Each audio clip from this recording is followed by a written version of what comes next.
for 240. And yes, your eyes do not deceive you. We have Melissa Cavanaugh back with us again to share with us some really cool information stats of fuel travel. The Fueligans, as they're notoriously known in the infamous world of hospitality. And speaking of extra Fueligans, Mr. Eye Candy himself, Stuart Butler. Fuel is in the house. This is the Fueligan Show. I don't know whether you know this, but they have taken over the world. Our show included. Hey, Miss Stephanie. Stephanie Smith with Cogwheel Marketing. But it is the Fueligan Show because they have this super cool data, because they have the super cool survey they've been doing. And with that, I would leave it over to literally just here's the show. Take the show. Just take the dang show because it's all about you guys today anyway. Go, Melissa. Wow, this doesn't happen very often. It's a day all about me. Yeah. Me. That's not true. Every day in the office is a day about Melissa. For sure. Hey, Stuart, guess what Melissa did when she came into the room? What's that? Hit the big red button. Nobody said don't hit the big red button. Well, at least it was at the beginning and not halfway through the show. That's true. At least it didn't shut the show off. It just kind of got an interesting start to the process. Mr. Edward St. Ange, what do? How are you, sir? So, Ed, you're not alone. Melissa hit the big red button, too. Just now?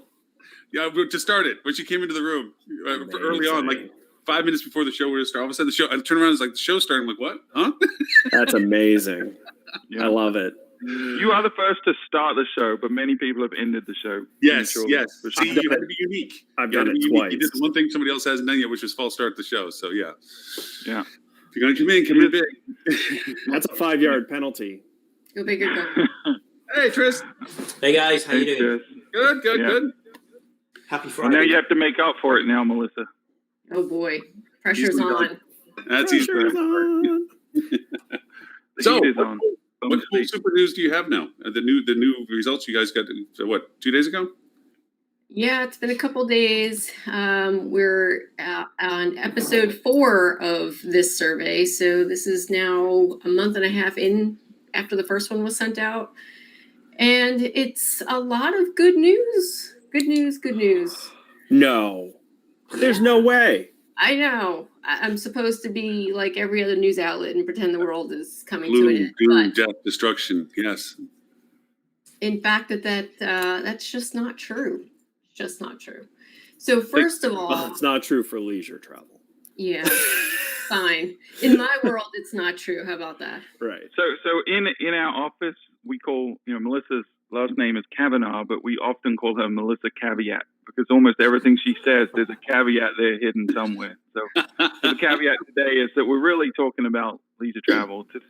So to set this up for folks that haven't been following the show or following what we've been doing, this is a study we send out in a very large sample size. We've had over 10,000 respondents in the first 3 surveys. We sliced it down a little bit this time to try to avoid fatigue, but we still got over 5,000, so it's still one of the largest, if not the largest, sentiment study out there. But it is targeting leisure travelers, so primarily concentrated in the eastern seaboard. So it's a lot of I think top states are North, South Carolina, Pennsylvania, New York, New Jersey, Ohio, places like Georgia. So those are in the top 10. Quite a bit of Canadian. Yeah, I mean, this is a statistically significant number of Canadians. And we actually, for this 4th edition of the study, we did slice them out and take a little peek to see how different they are than U.S. travelers. And there's definitely a difference, and we would expect to see that. Canadians are way nicer than Americans, way less aggressive. So we would expect to see a difference. But yeah, I mean, with that said, I'll hand it to Melissa to go through kind of the findings, and rather than us focusing on, the things that we already know, we'll try to focus a little bit on the slight shifts we're seeing, although there's really not that many shifts. And there was an extra question. And then just to tease you a little bit, Ed, we did listen to you. We changed a couple of the ways we asked the questions, and we added some options to a couple of the questions based on you brutalizing Melissa last time she was on the show. So hopefully, I thought I was being very nice. Well, nice relative. On the spectrum of Ed, you probably were. But the spectrum of Ed is on the tougher end scale of most people's niceness.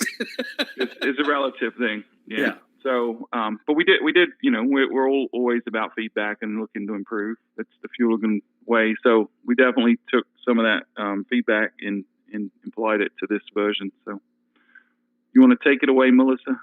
I will take it away with my favorite stat to start off with, which we've asked on every version of the survey, asking people what would persuade them to book a future vacation, basically right now. And the number of those who said that they could not be persuaded has been on a downward spiral since we started. We started at over about 40% of people who could not be persuaded, and we're down to 21% on this version of the survey. Now, based on my music major math brain, that means that at least about 80% could be persuaded to go on a trip right now. 80%, that's really good news, right? That's got to be pretty close to what the normal amount of people who could be persuaded to take a trip right now would be. Yeah. One of the things we kind of is unfortunate is we don't have benchmarks for some of these questions. I think one of the things we've learned from here is we're going to continue to do some form. We always do studies, but we don't really think through like what if something happens and we need benchmarks for this. So I think how could you not have known there was going to be a global pandemic that was going to lock down the entire world, right? and that understanding baseline simple things was going to be financially important. Yeah, I can do nothing but apologize. We were keep the court spin at the wheel there. Clearly, you make Bill Gates cry. Yeah. The survey respondents in here were people that were previously inclined to travel, right? You didn't. Oh yeah. So these are folks that have taken a trip in the last 12 months. Is how we kind of maintain that database. So yeah. Okay. Hey, Ben. Hey, buddy. Yeah. So, just sticking along that same question though, we did see that flexibility just continues to be more important, that flexibility to change dates without penalty continues to grow over time. So clearly that's an important issue to people. So, I'm very curious to see how long our hoteliers are going to hold out on these flexible cancellation policies. I'd like to use my crystal ball and see how long that's going to play out. I am noticing in the, I'm still going to come back to watching the morning news feeds again, because for a while it was just, as we said, gloom and doom all the time. And they're beginning to try to have that more optimistic spin in the process. They were talking a lot about the propensity of travel. And I find it very encouraging that literally we're hearing it from you first. They're echoing that in other places, like they were talking to Kayak and so forth, as to search query interest and type of query, domestic versus international, drive versus flight, and all this other stuff. And it literally is backing up everything that you're saying. People are looking for the short to hop, the tethered travel kind of thing, 100 miles, this kind of stuff, couple hours, all that stuff that you guys have been talking about for the past 4 to 6 weeks. And it's all kind of coming through in the same way in the news now. I feel like a lot of the cancellation rates, though, people aren't canceling like they were before. But at this, and then Marriott changed theirs for no more cancellations within 24 hours. Are you guys seeing the same on the independent side? Or you have any stipulations at all, or is it free for all still? I haven't changed. Yeah, from the ones I'm looking at, what they're doing is pretty smart. They're giving a close-in, no penalty for cancellations, usually 72 or 48 hours. But then they're also offering some form of travel insurance for folks that want, up to the minute, last-minute cancellation flexibility as well. So, and that seems to be working. It seems to be working. If you do and Melissa will touch on this in a second, but if you do flexibility in conjunction with really promoting the safety side of things, you can really generate a lot of bookings. We're seeing, especially beach destinations right now, are getting tremendous booking volume, significantly higher than the same time last year. And obviously they have fewer rooms already booked. Their occupancy levels are a lot lower. They got a lot to catch up on, but the volume is such that I think we will see people catch up very quickly. And there are some outlier markets in our hometown, Myrtle Beach. I was speaking to someone from Booking.com yesterday. Myrtle Beach opened for new reservations on May 15th.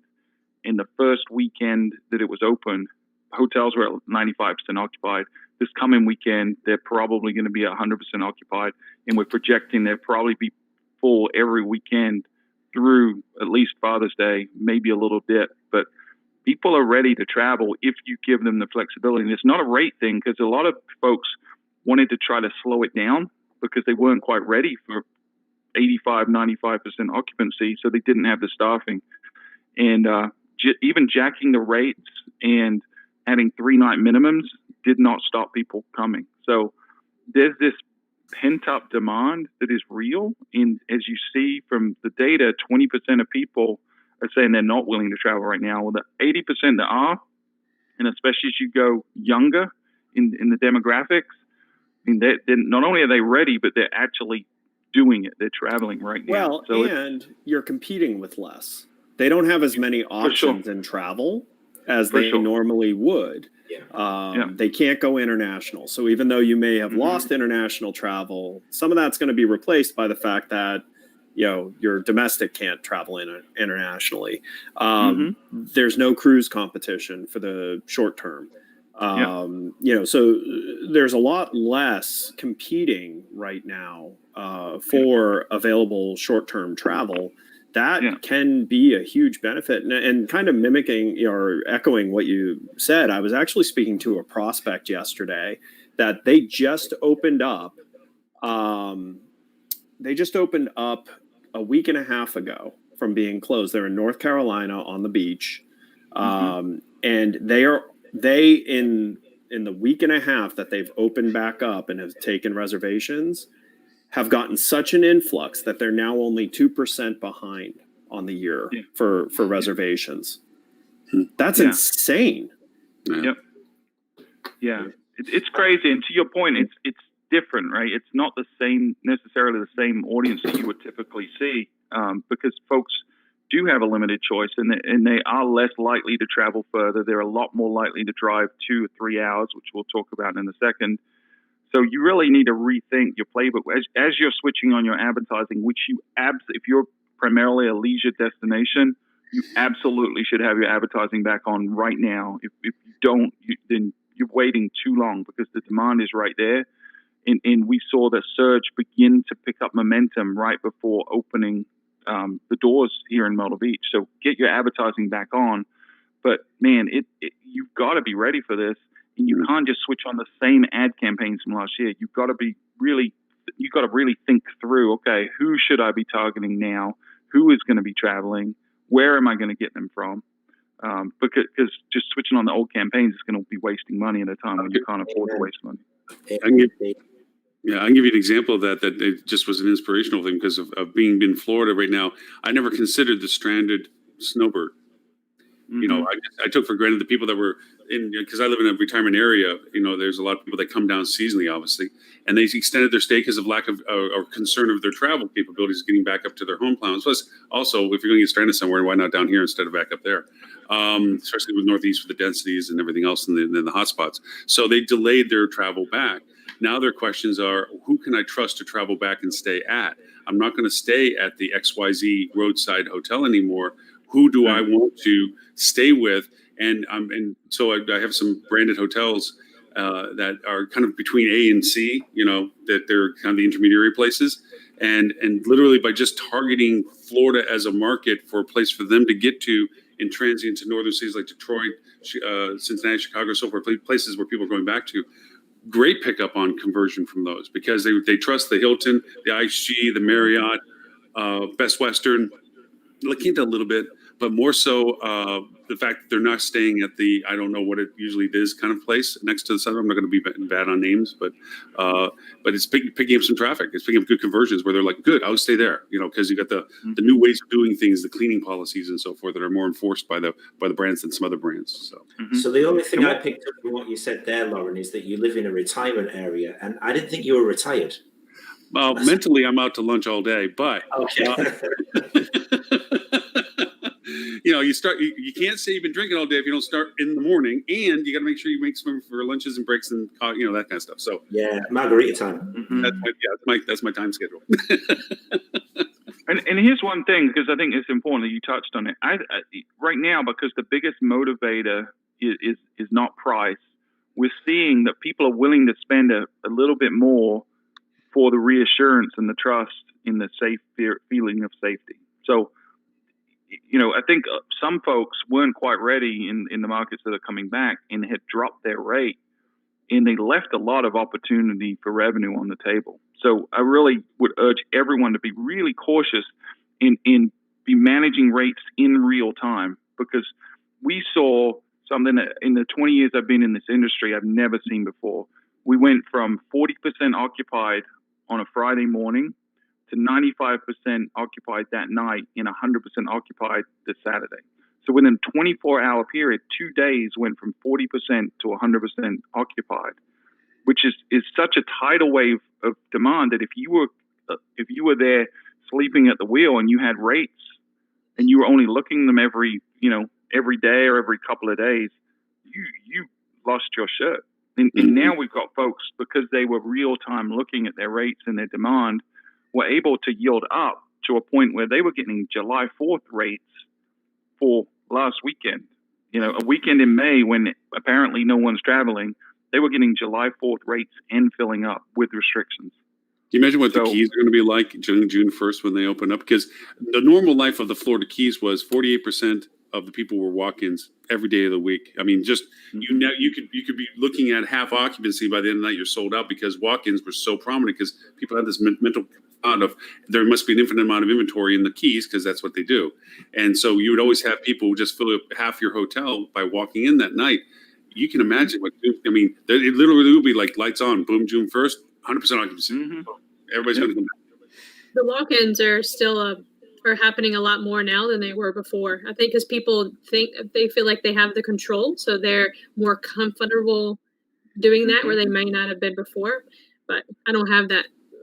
I guess the other side of things is, as much as I appreciate the positivity in Myrtle Beach, and I've seen it in Hilton Head and Nags Head as well, it's the problem being the rest of the hotels that weren't leisure focused before that are trying to be leisure-esque now and trying to switch their whole, trying to shift their whole strategy, and they don't have the amenities to support it right now. So it's hard, turning on a switch to a different audience that you didn't really cater to before.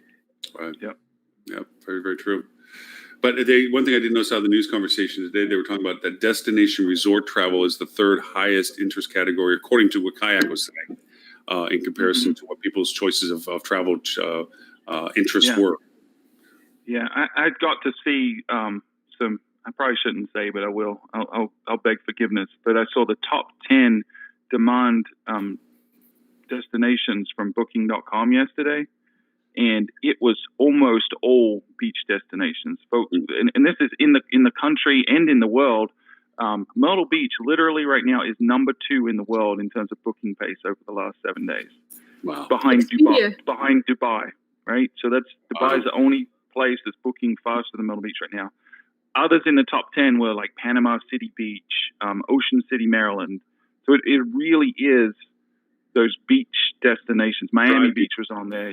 It's drive destination, beach destinations are where it's at. If you are in one of those situations, if you have a property in a beach destination, or I would argue too, a mountain resort or something that's more outdoors. Yeah, Denver's got a lot of beach. You need to be back. Top 10 for Expedia. Yeah. You need to be advertising like heck. You need to be getting your stuff back quickly, and you need to be ready for a tidal wave like you've never seen before, because it's coming. Them's what we call positive problems. Mm-hmm. Yeah, I mean, literally. So that it's you joke about that, right? But so we have folks that cannot get staff back, right? So if you go from what you're projecting is 40% occupied, and you go in 24, 48 hours to 100% occupied, and you've only got 50% of your staff, and the other 50% are telling you, I'm not coming back because I'm making more money on unemployment. What do you do? So we literally have the marketing folks for our clients are in their cleaning rooms. The GMs are the cleaning rooms. Everyone's cleaning rooms. And we had a couple of property groups this weekend that decided at 80% occupied, they were going to stop taking reservations, even though they could have commanded a July 4th rate, because they didn't feel like they could handle the capacity with their current staffing levels, because they weren't prepared for it. Mhm. So there's some real challenges coming from this. Well, that falls straight back again to what we were talking about with the 80% of people who could be persuaded to travel again. One of the big things that was in your word cloud there is safety. And if you've got a GM and a marketer cleaning your room, I mean, with the greatest respect to GMs, I am a marketer, and I know that I'm probably not going to be as good as a professional at cleaning a room, let alone making a bed. We can tell. Thanks, buddy. It's that damn biofilm every time. It's a biofilm. It is. It's the biofilm. My snake seems happy though. There you go. It's weirdly inappropriate thing to say. It's in the shop. Come on. Sure. Thanks, Ed. Yeah. Cheers. So, Stuart, this tidal wave that you say is coming back, do you think it's going to be an inverted W or an N style of tidal wave? Do you think that everyone should be unfurling staff straight away, or is it a sort of eye of the storm? I mean, I think every situation is different, right? Every destination, every property type, every level, category is going to be slightly different. But I think you've got to expect the unexpected. I think that's what we've learned over the last week. Yeah, keep your eyes open. Yeah, because I mean, think about something Stuart said about their properties that were kind of panicking about this. They jacked up their rate to try and slow it down, and it didn't. So that's actually probably the best thing that could have happened to those properties, because it forced them to experiment with pricing. Yep. And so, I think if you walk away, like Stuart said, with anything from this news, is you need to be on your toes. You need to be testing, because you don't know how people are behaving right now, because we've never done this before. Yeah, you got to take the lesson that Yoda taught us, which is you've got to unlearn what you've learned, because every rule of engagement that we previously knew in that old reality doesn't necessarily apply anymore. So you've got to be looking at your data in real time, adjusting and experimenting. And I mean, this could be one of the outcome of this could be really positive, because we may be a lot more sophisticated as hoteliers and marketers on the flip side of this. I'm going to quote Tim. I'm going to quote Lauren Gray, misquoting Tim Peter, who was actually quoting Bill Gates, which is, let's not overestimate the near term change that's going to happen. I don't think it'll make us more sophisticated. It may make singular people decide to become more sophisticated, but as an industry, this isn't going to be the thing. Maybe 10 years from now. I'm intrigued to know what will happen to the UK market as well, from what you were saying there, Ed, about the lack of international travel.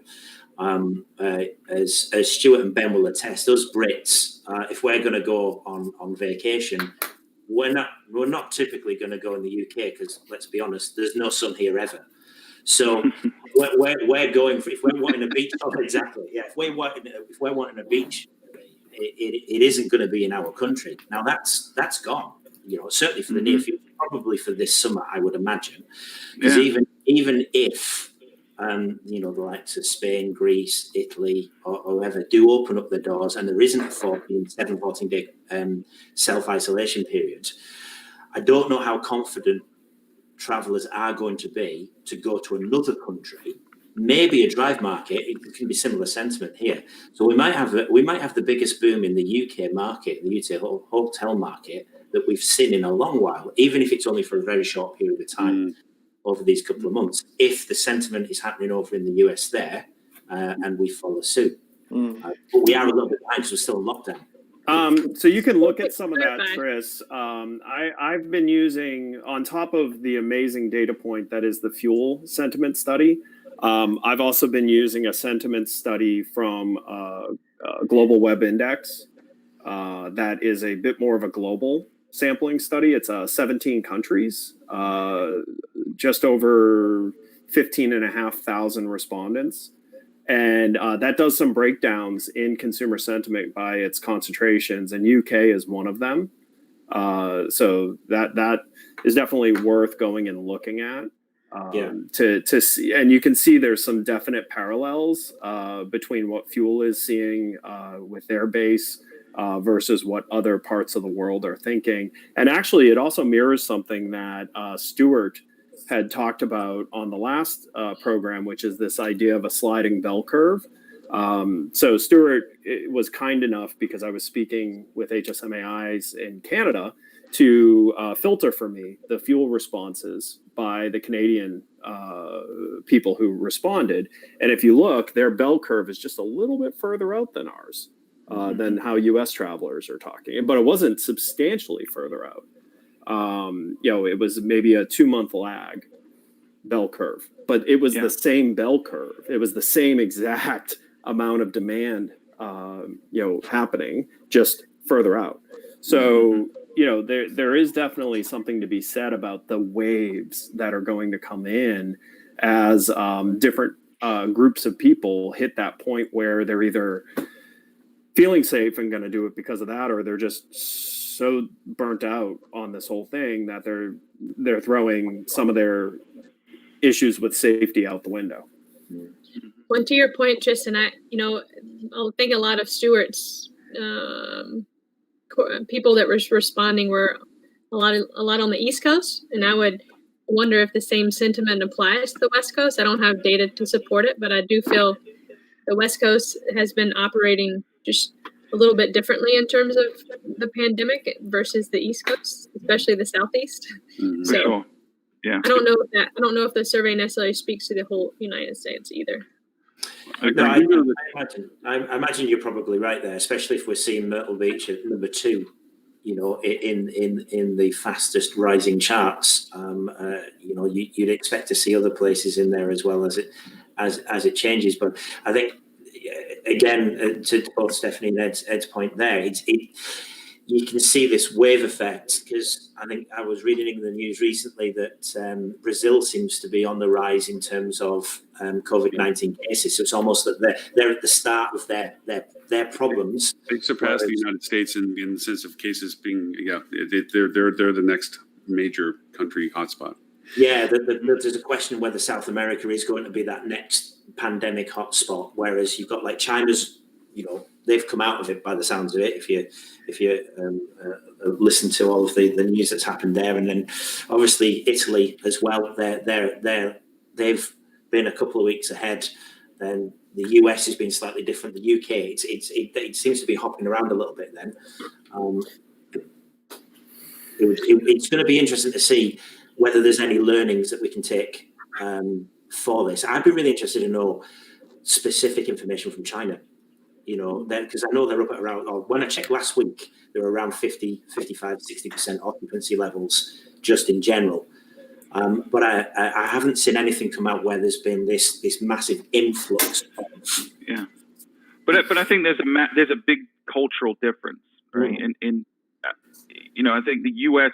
is going to be more aggressive just by the nature of the community that is here. And I think probably the East Coast, to Stephanie's point, is probably going to be earlier adopters than the West Coast. I think that would be natural when we look at political leanings and ideologies and things like that. Asia, we were trying to model what we expected to happen based a lot on what was going on in Asia, and it just, the models don't hold up at all. The slight 5-10% per week recovery on occupancy is not what we're seeing in certain regions, certain types of property. So I think some of this data, although it's useful as a kind of guiding light, we've all got to really take a look at our unique situation, because what I'm saying about Myrtle Beach or Panama City Beach is not going to be the same for New York City. So you've really got to prepare, and to Ed's point, you've got to be on it and looking all the time and adjusting, and it's but people are ready to travel. That's the good news. Getting back to Melissa's information about it, you looked at the cloud that you had on yours, and safety is the biggest term and word in the middle of it. And I've just from a firsthand how to adapt this to what your messaging is on all of our social platforms for the hotels. We talk about and do short little videos, because Ed made a comment about this before a couple of weeks back. I've echoed that before, where our level of caliber of videography has been broadened as to what we accept as being okay video. if they're doing live night shows at home by Jimmy Fallon, we have a different sense of what is acceptable videography at this point. And having a GM or DOS or front desk, whoever it is, simply walk through. It's been one of the most successful videos we did for the one hotel. Was simply walk through on the cleaning procedures of what walking in. From now on, here's the sneeze screen between you and the front desk agent. This is how we handle breakfast. It's the box you come down for. You order and you pick it up. This is what we do for cleaning in the rooms. We have a housekeeper showing the cleanliness of the rooms and cleaning the room to show what we're doing in the room. And this little minute and a half video, it's not really long, but we have got more responses about it and asking further up questions and or confirmations that they're happy they're staying with us. I mean, this is a hotel that's in Vancouver that's at 87% occupancy right now. And where their conference center is still closed, they can't get enough business to even open the door. So it has a resonance to these people that when you say that big safety, that word cloud that says safety, if you start answering that main concern, people are appreciating that information over rate or whatever. They're happy to know that you're doing something like that, and that's for an independent hotel. And that being said, I mean, let's follow what other videos you could do. Scared is a big one, so maybe we could do some horror films, some horror films inside the. Well, the risk that's is a in negative there of the positive. That's an affirmation of the affirmative. How's that? But also relaxation. My favorite is the COVID relaxation. Yeah, but that's going into Maslow. What Robert said, Maslow's just hierarchy. messing around, guys. Be safe first. Safety first. So this work cloud's been interesting. I'd like Melissa to kind of talk through what we've seen over time, because it's been to me is one of the biggest indicators of the shift in the psyche than any of the other questions we have.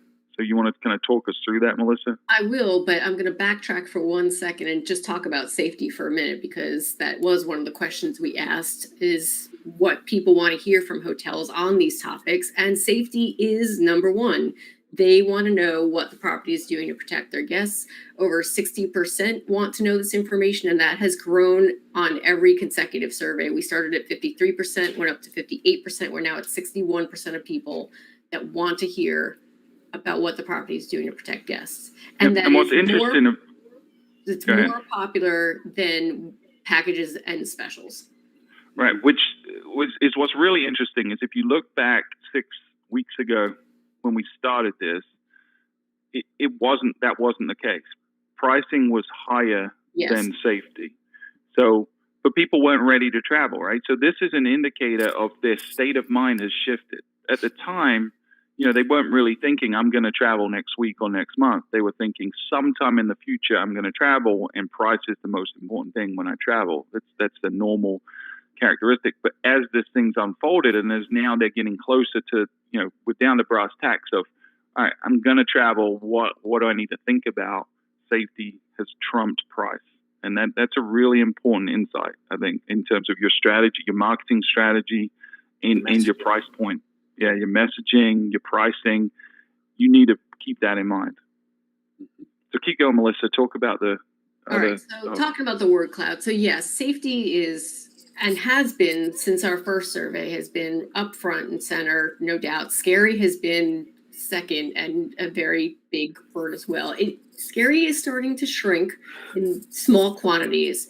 But last survey, we saw freedom pop in there. This month, this time we've got all kinds of relaxing going on. Relaxation, relaxing. We have excited, we have fun. And then I think my favorite word might be needed. Like people are itching to get the heck out of their houses at this point. And the fact that only 20% are saying they could not be convinced to travel, I think that this goes hand in hand with that. Mm-hmm. I wonder how many of those, if you were asked, would want to go with their family or would want to go alone. A very good question. What is the unemployment rate in England right now for you guys? What are you running at? Climbing. I think it's risen from 600,000 to over 1 million. It's just up. I was reading an article this morning about just how much we'd borrowed last month. And they're already talking about tax hikes, and we're not even out of COVID yet, and everyone's suddenly patting their pockets and going, hold on, has anyone thought how we're going to pay for this yet? Oh, wait, no. As long as all That's the tomorrow you's problem. Yeah, future as long as all the chancellor. countries believe that everybody else's money's still backed up and valuable, they'll just keep printing it like they're doing anyway. So, but no, we're up to about 20. They just hit the threshold that we're up at 1 out of 4 in the U.S. is unemployed at this point. Wow. So there is that financial consideration of the propensity to travel as well.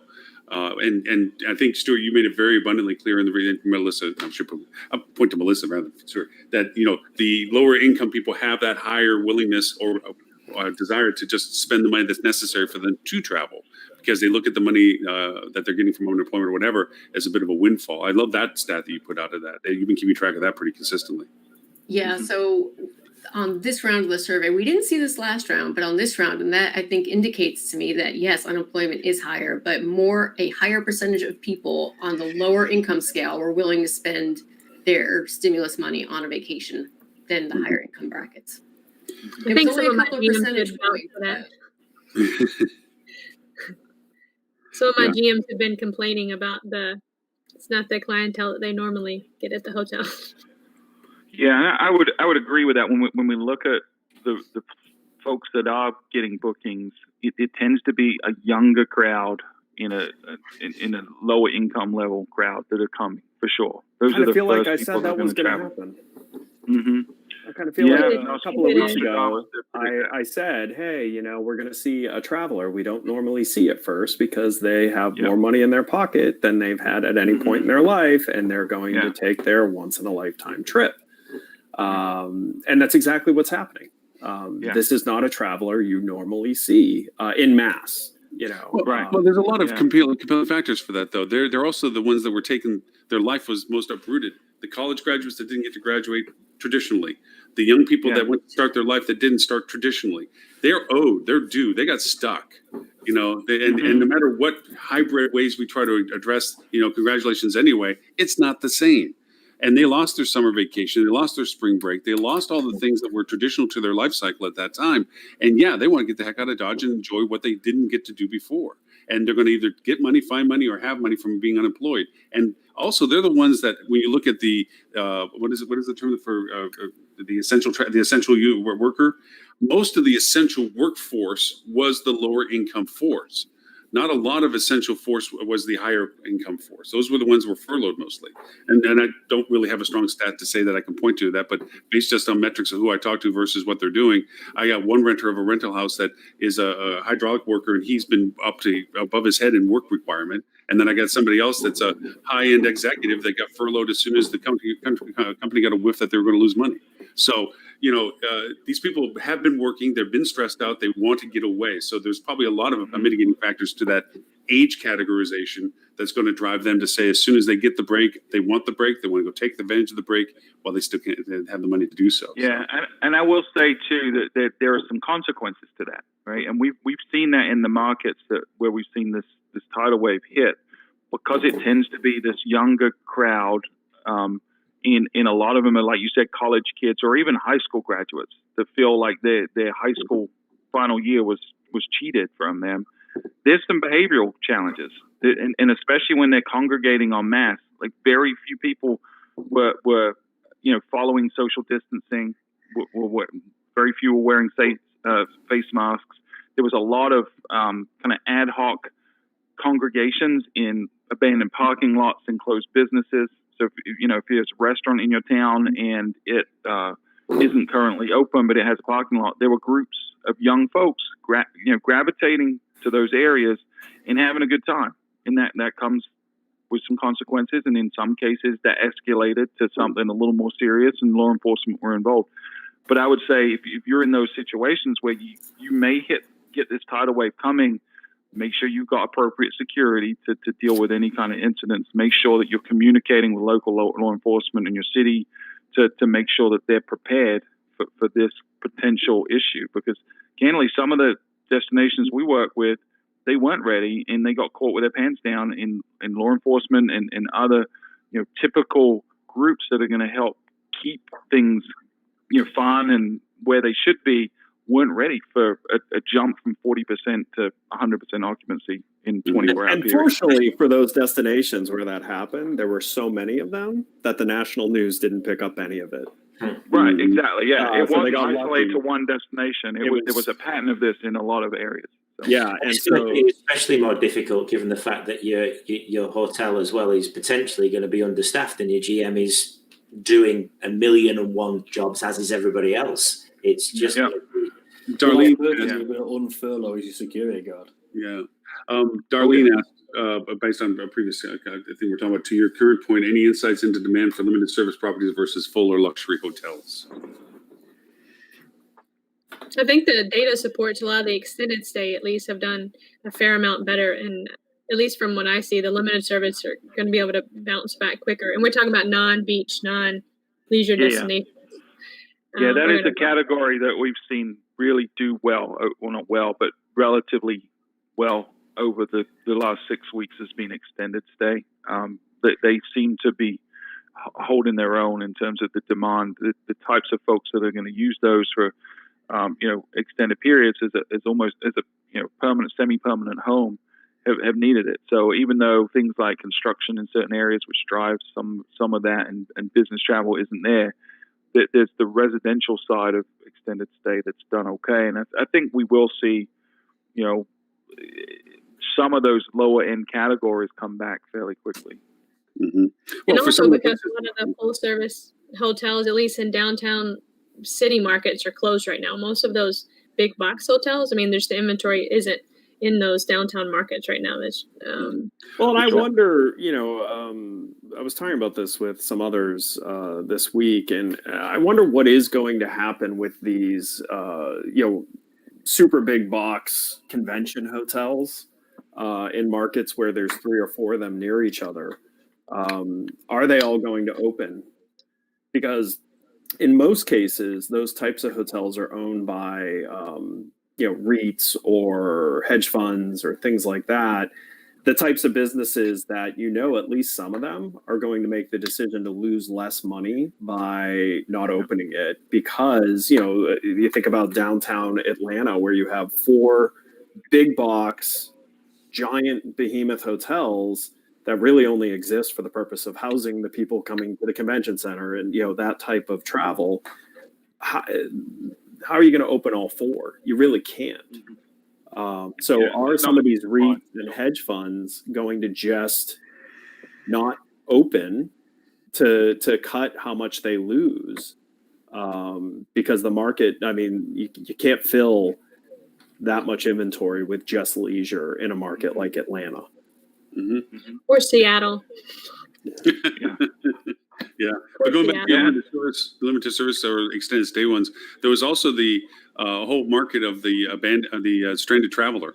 There was a lot of places that required 14-day quarantines and so forth, and we took full advantage of it in the cities. We had hotels, and that allowed us to have that, where being a full suite or having the kitchen facilities of a long-term stay, or at least some facility towards it, really helped them to self-quarantine for the requirements that they had. So, like I said, those were little aspects of marketing that just didn't exist 4 months ago. Richard put a comment in about state and federal unemployment potentially getting extended through the year.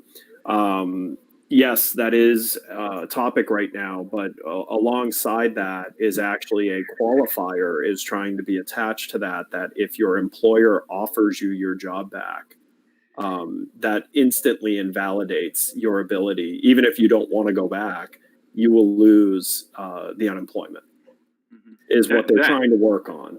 Mm-hmm. That has to happen for this to work. Otherwise, there's not an incentive for these folks to go back to work. Right. So, yeah, that happens. Are there caveats to, like, I don't know if this is true or not, but aren't there caveats, like if you're bringing somebody back at a lower or offer them a lower position or reduced pay, that it doesn't apply? It has to be same job, same pay? Yes. That's what they're trying to pass. This law doesn't exist right now. It's being kind of put together to handle this. But yes, if you're offering what they're trying to work on as part of extending the federal unemployment through the year, they're trying to work on qualifications for that. If you are offered the job you had at the pay you had it and you decline, then you lose the federal unemployment portion.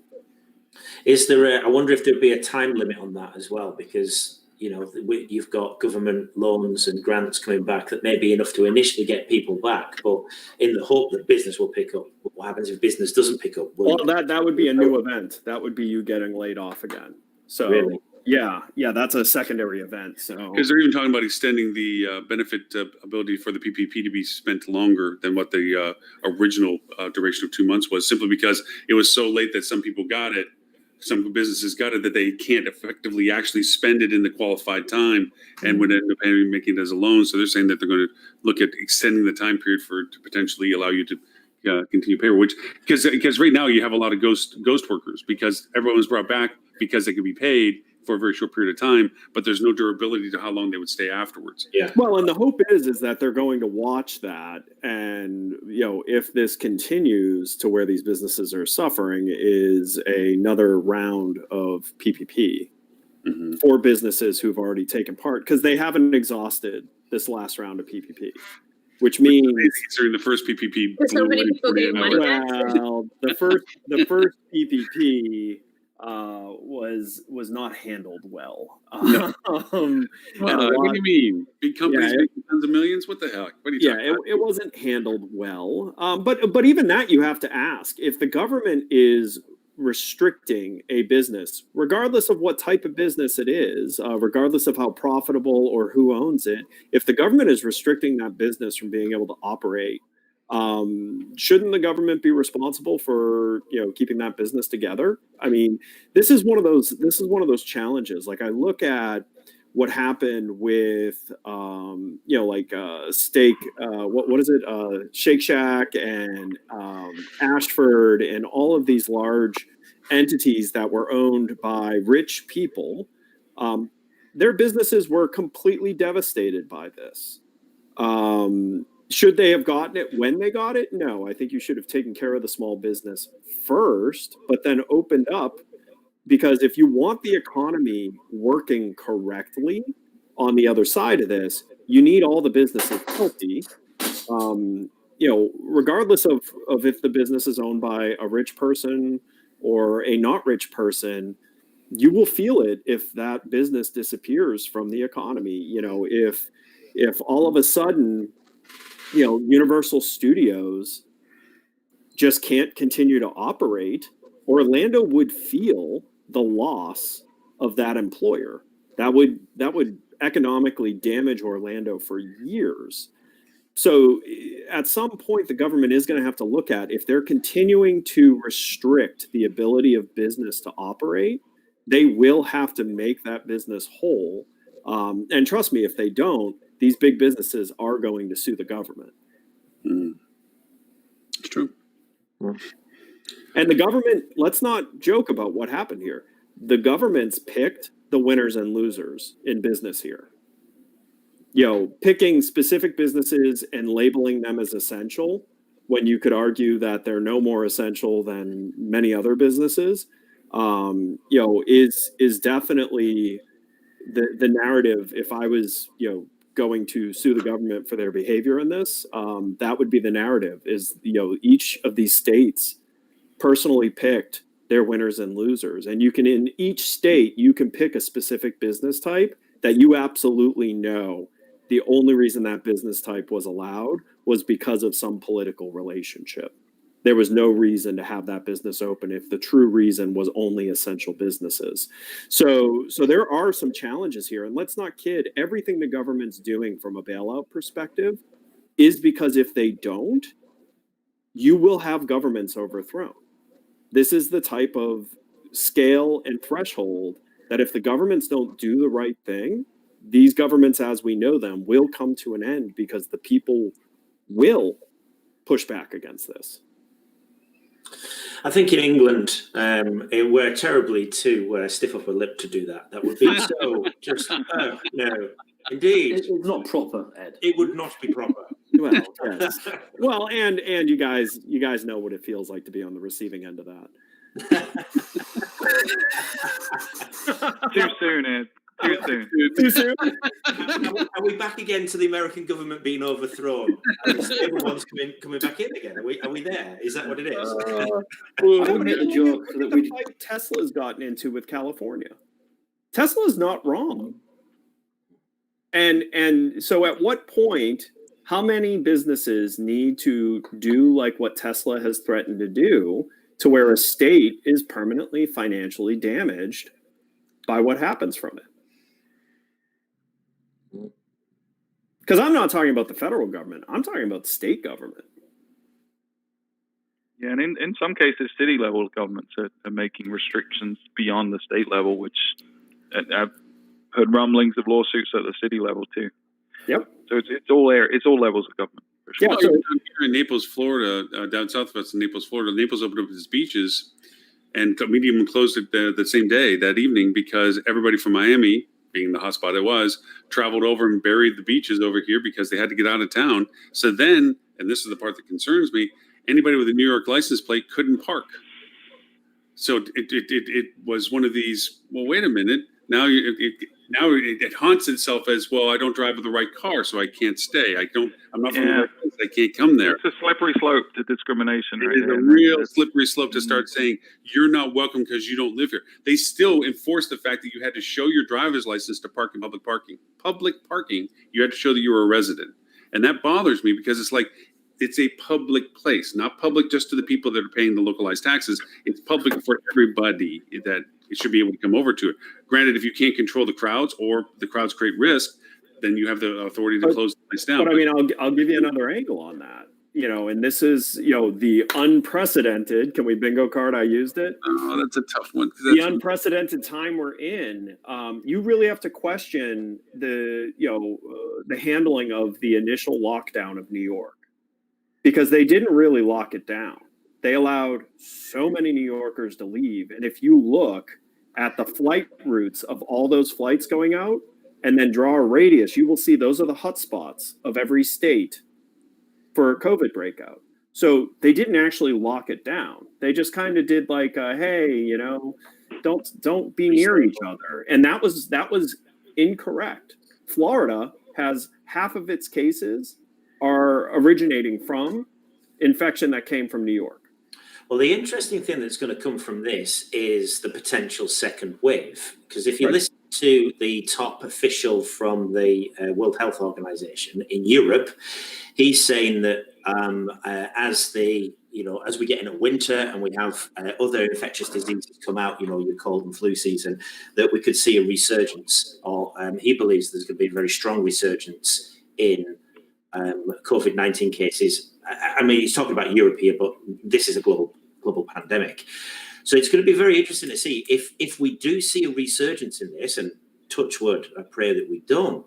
But I wonder how quickly people will be to lockdown. I wonder if it'll go the other way now with the criticism. I wonder if they'll be too fast to close things down and too fast to lock things down for fear of retribution, of making the same mistake twice. Go ahead. It's hard to say. I mean, I don't think you'll see the United States do a federal level effort ever again. I think instead you're going to see them go kind of the route of what I'm, saying we should have done, because I am the ultimate Monday morning quarterback. If you have an outbreak, you need to lock down that area. People don't come in or go out. Had we done that, you wouldn't have had most of the states that had to close. You wouldn't have had them closing because you would have contained the spread. And so the problem is one, I'm pretty sure it's illegal for us to do that. It's against our Constitution, which is going to be interesting to see how do you handle that, because that's actually the most sensible way to handle this is when an outbreak happens in an area, draw a circle around the area and no one comes out of that area for a period of time, and you will get far less geographical spread. Our government doesn't allow for that. No. But I apologize for everyone that's watching us on LinkedIn. I did not pop my little chatting over. There's this whole string of conversation I'm missing. But Tamara, she's in the Michigan Properties Memorial Day weekend is their big kickoff, and that it's really weird not to have that. Also, sense of security is what people is most into. So echoing what we had already talked about. Alan, what employer branding, marketing for future employees? Okay, what about employer branding, marketing to future employees, including college grads? What would be the compelling marketing message to attract candidates when more and more jobs will continue to evolve online? which will attract the younger generation in particular? That's one question that Alan had. Yeah, and I think we're obviously going to be in this super competitive market for talent. Not only it's really ironic, right? Because we're in this situation where there's so many people unemployed at certain aspects of hospitality, and yet there's also such a need in other parts. But we don't forget, we were in a shortage of employees even before this happened in the hospitality industry. And now we're probably going to get a lot fewer, especially seasonal workers, foreign workers, stuff like that. So there's going to be challenges. I think for me, the biggest thing is, one, it has to be a strategy. You have to have a strategy to make sure that you are more attractive as an employer than other people. So having effort, putting focus on that is important. But I think the one question I would ask as a candidate right now is, what did you do during COVID? How did you treat your employees during this situation? Good question. For the businesses that just straight away furloughed everyone and let them go, I think it's going to be hard to make an argument that they're a good employer. For the ones that really been that being said, though, some of them didn't have a choice, and some of them still did right by their employees. I saw multiple hotels lighting up their kitchens, feeding their furloughed workers. So that's exactly what I mean, right? How did you treat them? I mean, circumstances. Right. What were they? Why did you make the decisions? I mean, as an employee, that would be really important to me. And I would put your current employees at the forefront of that marketing campaign. Not coming from a corporate voice, coming from the people that look and act and behave the same way as the people you want to attract. Have them be your marketing message. Especially, by the way, I mean, I've seen this very elitist attitude come out during this, where people are saying, if you were furloughed and you didn't continue your education and you didn't do this, I'm going to ask you that when I interview you. Well, you better hope if you ask that question, you weren't a crappy actor to your employees during that time. Because listen, I know even in our space, Hi guys, gotta go. Oh, see you guys. Sorry to interrupt. We're off. We've got a webinar with AHOA. So good luck. Thank you. You need to be cautious as an employer if you're the one asking that question of how did you improve yourself while you were furloughed or laid off. You better make sure you're not in a glass house and you didn't just cut. And listen, it's not just the hotels that, because the hotels had to do it. I mean, there were some vendors in our space that did some really crappy stuff. I know multiple people who got notice of being laid off via email. And I'm sorry. Or group videos. Yeah, exactly. Whole departments on the same. Yeah, and I think, looking at the vendor space, if someone's coming into hospitality, not only what did the vendors do to their employees, but how did they treat their customers, their partners too? Right. Because there's horror stories about that too. So I think asking the questions, it's stressful situations, extreme situations like this, how you behave really says a lot about who you are, what your character is, and what your intentions are in the future. And I think if I was looking at an employer, I'd want to know how they treated their employees, but also what did they do to prepare for the next phase? How are they thinking medium and long term to come out on the other end? And that's going to be interesting with an advantage, right? If you're a business that is going to be susceptible to potentially having to furlough workers, if this is going to continue, like if we think this is going to be a once or twice a year thing, one of the things, I'm interested to see if it comes up is this idea of a furloughed worker fund comes out, like where employees can put in 1% of their pay and the employer will match that 1% to create a fund if there's a major economic blowout. Because one of the problems is how many of these employers were responsible and had insurance policies for this and haven't seen a dime from their insurance company because their insurance company is trying to say, oh, no, this doesn't count. Yeah. And so these employers aren't going to see that money potentially for, 10 years. And that happened quite a bit. I mean, that's rampant. Most insurance companies have tried to back out of their business interruption policies. One of my clients is chasing his insurance company down literally for that fact that the insurance company trying to walk away saying, that our coverage isn't specific to this issue. We're not. This is not a condition of what we cover for insurance. And they're pointing out that yes, it is indeed the case. There's a lot of restaurateurs. He's a restaurateur. A lot of restaurateurs are gathering and trying to do class action that says, yeah, it is. This is exactly what we're talking about. Your insurance should have been covering for. Hey, Lily. Hi, Lily. We're on topic, Lily. Don't worry. Yeah. Oh, you're muted, and Lily. Steph, so they're keeping us in track. I was just checking in on you, but if I'm not needed, then I'm just going No, always no. We don't need to try. At this moment in time, we're on track, but give us 30 seconds, we'll be way off. Right off the rails. I'd like to point out that we now have a very nice, even representation of men we're balanced out in yours. Speaking with Darlene did say, and Stephanie agreed, of course, obviously, the feedback from CIO Magazine suggests that a good job description should be a bit of marketing, reality of the role and necessary skills and competencies to get the job done. Reference to company culture should be included. Job descriptions need to be changed in travel. Google, Amazon all take a more marketing approach to recruiting, which, yeah, I mean, it kind of goes back, and Lily, that you're here because we speak of convergence all the time.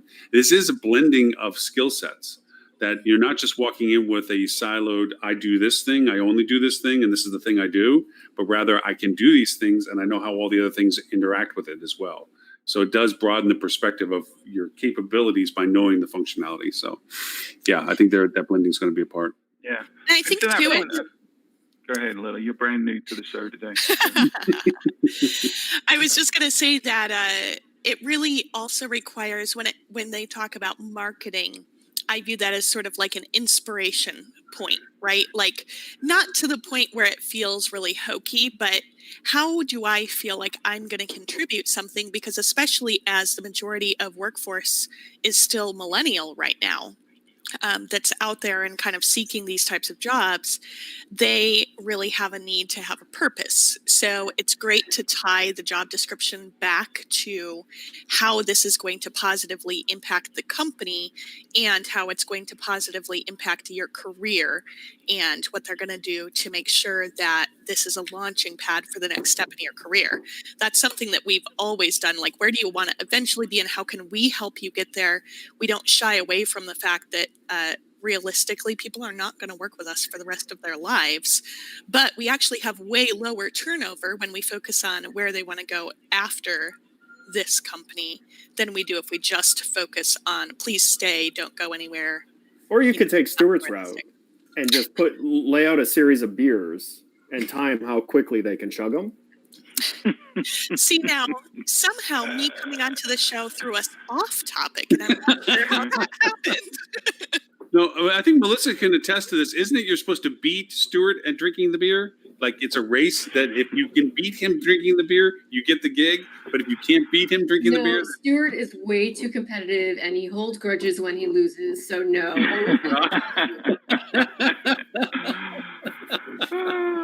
I think there's two scenarios going on because I think you guys are talking about, I mean, yes, there's going to be a lot of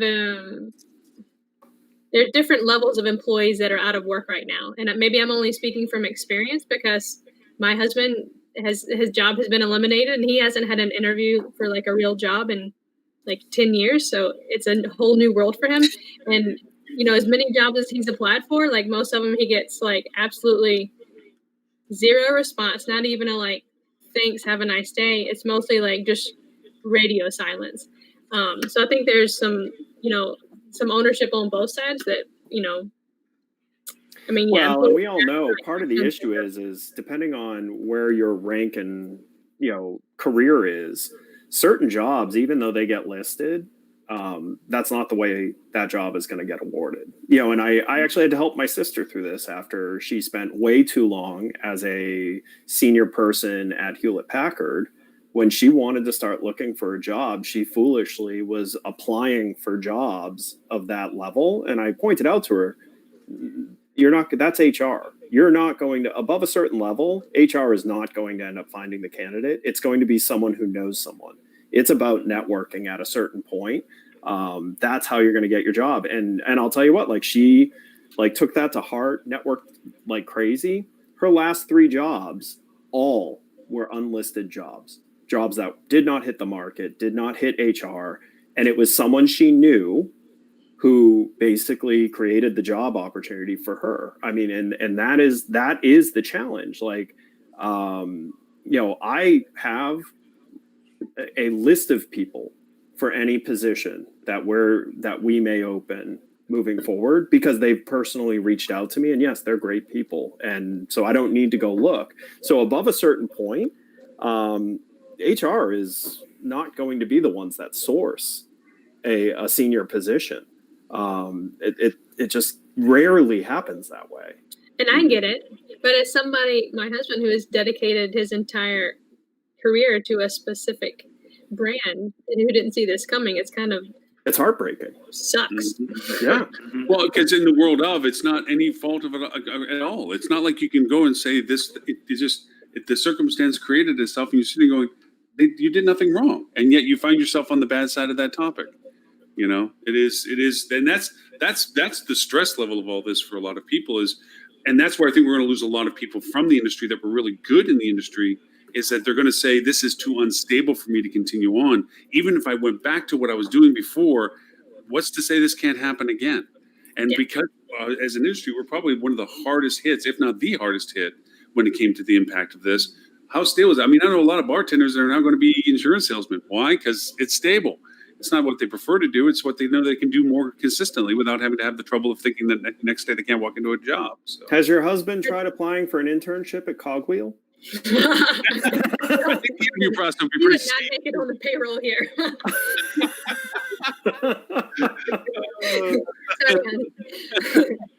But I mean, the good thing is that hospitality skills are very transferable, in terms of leading and generating teams and training and, having a very owner and people first focus. I mean, I think a lot of those skills are transferable, but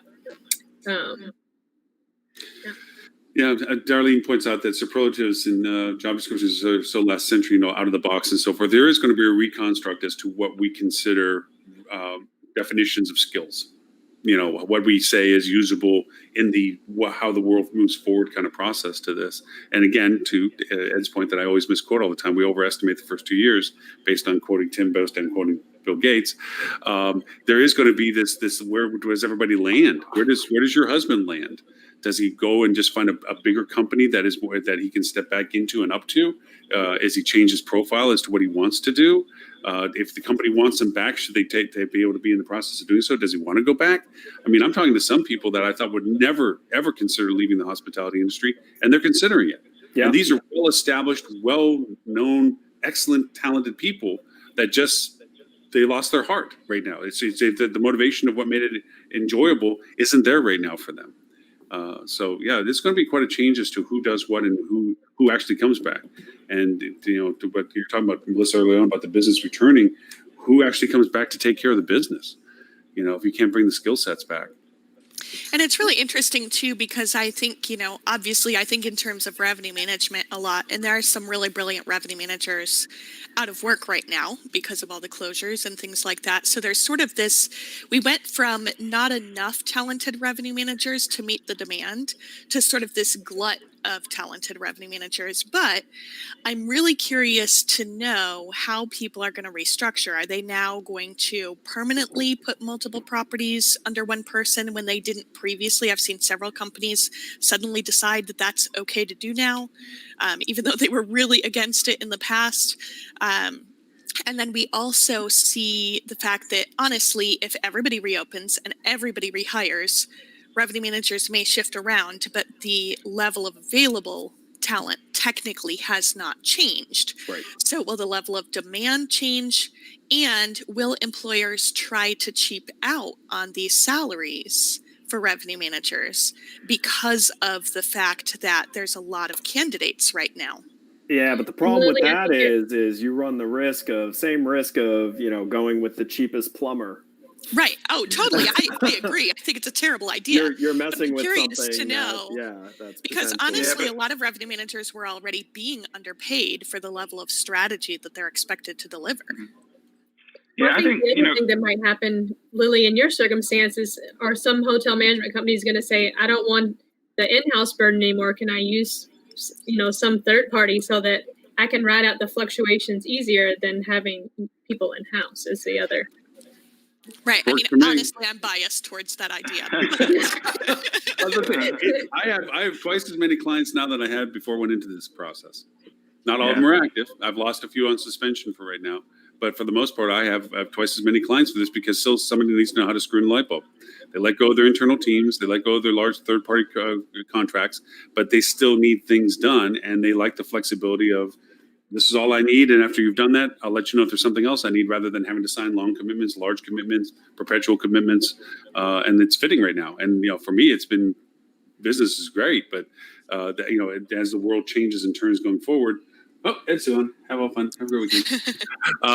Then they might go back to more standardized relationships as time gets stable again, or something that they might go back. Well, the big thing with this is that a lot of things have changed, right? And people keep talking about the new normal, but if we look at what has changed, our priorities have certainly changed, and more importantly, our tolerance has changed as well. So I think things that were once off the table or once not a priority are now very attractive options for us. So if you look at the point you just made about revenue managers, and you could say the same for marketing as well, people wanted to have the team in-house. They felt like that was a competitive advantage. But now, if my motivator is cash flow and the ability to cut costs dramatically and quickly, maybe outsourcing that, although it might cost me a little more, at some point in the long term, right now, that might be a cheaper option for me to pay a marketing agency a couple of grand a month versus bringing on someone full time, and I can adjust that more rapidly. So I think because of the changes, we're going to see a different landscape on the other side of this.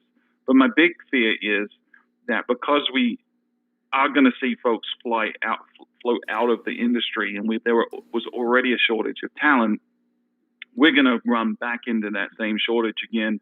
And it might be 3 months, it might be 6 months, it might be 2 years. I don't know. But at some point, we're going to run back into that same situation. So whereas folks might be underpaid in the short term, I think the good people, the people that are investing in being cross-trained and adding value are going to be okay in the long term, because the market conditions and the economics of supply and demand are going to favor those that do it really well. But it's going to be winners and losers like there is any time there's change. So which side do you want to be on, and what are you doing now to make sure you're on the side of the winners, not on the side of the losers? Thinking medium and long term. Mm-hmm. All of this kind of brings me back to a question that I've been wanting to ask Stephanie. So conveniently, she's here. I think on our podcast session, Stephanie, a little bit ago, we talked about the checklist for closing a hotel, and now so many things are reopening. And just kind of anecdotally, I was lucky enough this week to be able to just escape overnight to Sedona a little bit and recharge. And as we were looking for places to eat, most restaurants are allowing dine-in, but their Google listing was not updated. So which immediately, of course, made me think of our conversation. So I thought that was interesting. At what point are hotels paying attention to what they should be doing there? Because certainly that should have been the first thing I would think that the restaurants would want to do. And I don't have experience with it happening in hotels just yet. I haven't specifically looked for it, but really kind of caught my attention. That's the problem, right? Because the person that's responsible for that is probably still furloughed, because the first place people cut was the marketing side, or the person that was responsible for that. So this is where the people that are thinking through long term are going to be a lot more successful and come out way ahead of the folks that are thinking short term. Mm-hmm. Well, and Google's also been, just in terms of the GMB listing, like they allowed more capabilities in terms of options with restaurants well before they did for hotels, and they were so delayed in allowing that capability, and even now it's still quite the difference. So there is a very stark contrast between flexibility of the restaurants versus that, and then even to the point of what the enhanced capabilities with the brand relationship for Google My Business, they didn't expand it in near as fast as they could have and should have for some of the COVID information and things that they could have updated. Yeah.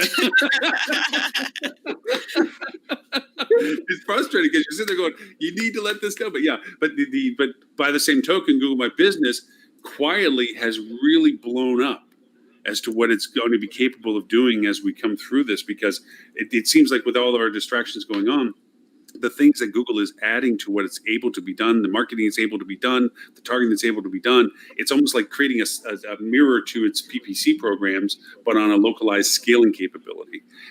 So it's going to be interesting to as we emerge out of this, where we spend our money. Is going to be now Google My Business is going to be one of those consideration factors that you have to include into your strategy profile. Yeah, especially as they roll out the promotions, the Google promotions.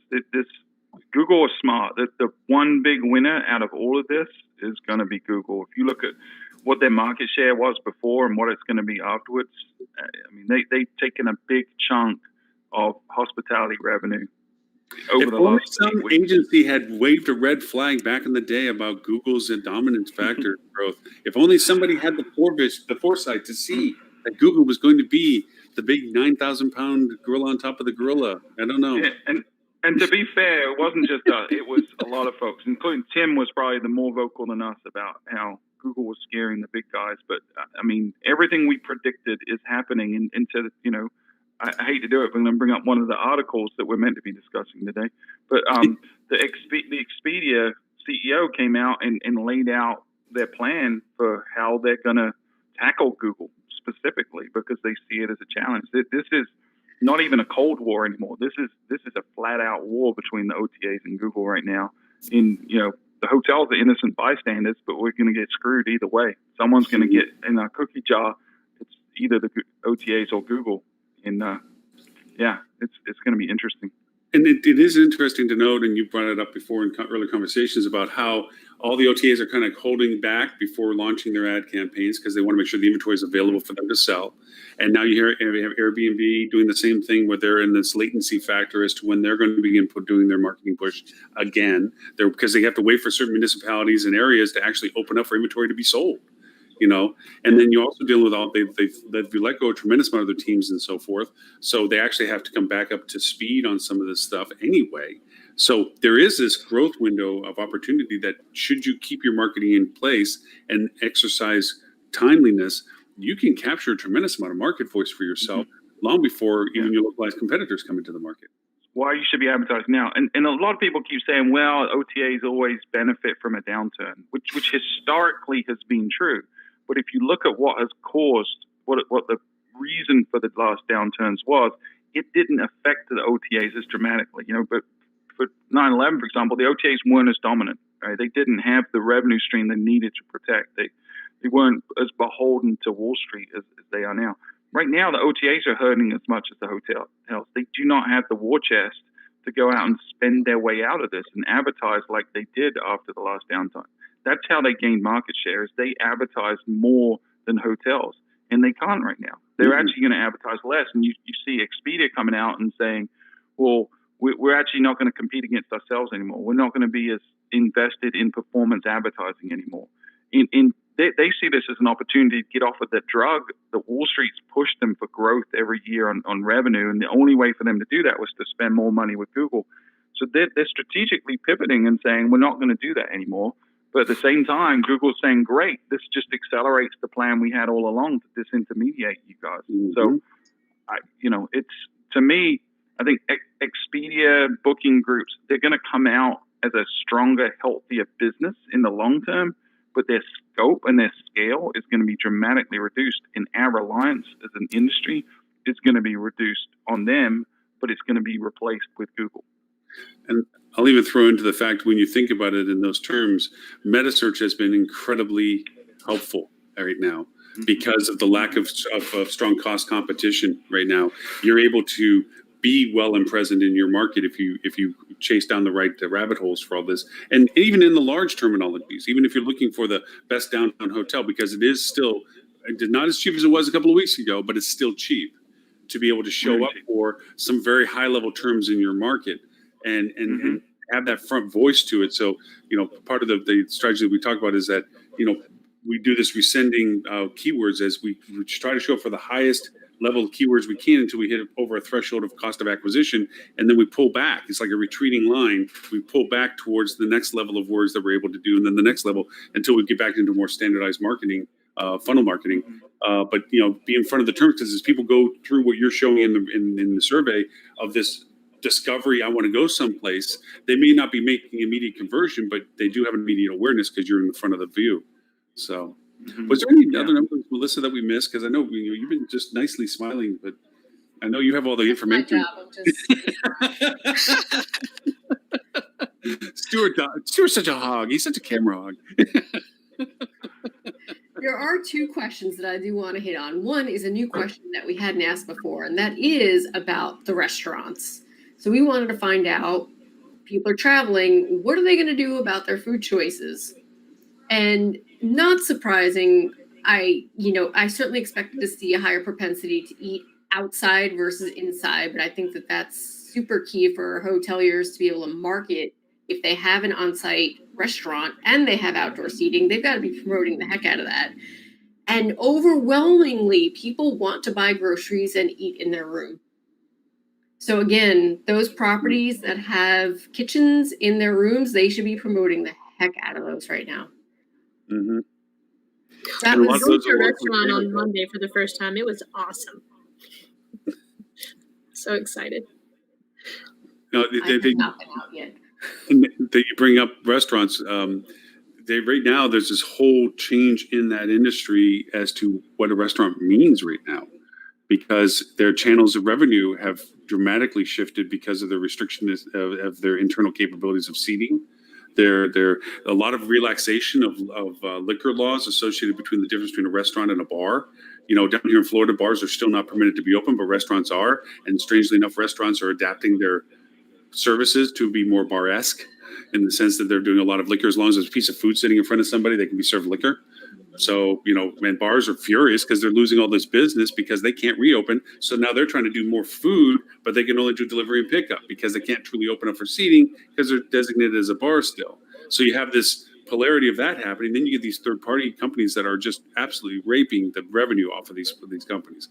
Where the states have had to step in, even municipalities, limiting the percentage of commission that they're being paid because it's so steep and so severe. But then you look at the monetization of Uber. Uber's trying to buy Grubhub, and they're not really profit margining. It's like, how can that be? If you're making that much money off of all the sales, how can you not have a profit margin? But they don't.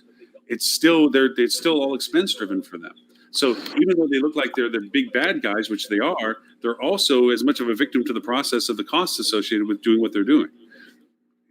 So it's a whole. I wouldn't call them a victim. I think that's self-employed. No, I don't. I'm not saying, but it's they're not just making piles of cash behind them either, because their margin on their side too is severe. But they're trying to be greedy about that margin. It's not as if they can't run at a lower margin. They want to exercise as much margin as they can, and that's the part where they're evil on. Is that they're trying to take too much from those that are providing the service. It's really. Go ahead. No, I just said like OTAs do to hotels. Right. Only twice as much on commission. I mean, these guys are getting 30% commission plus paying all the promotion, plus paying all of the tips and commissions down to tips and everything else. They're literally burdened with every expense associated with that delivery service, except for the actual benefit of revenue.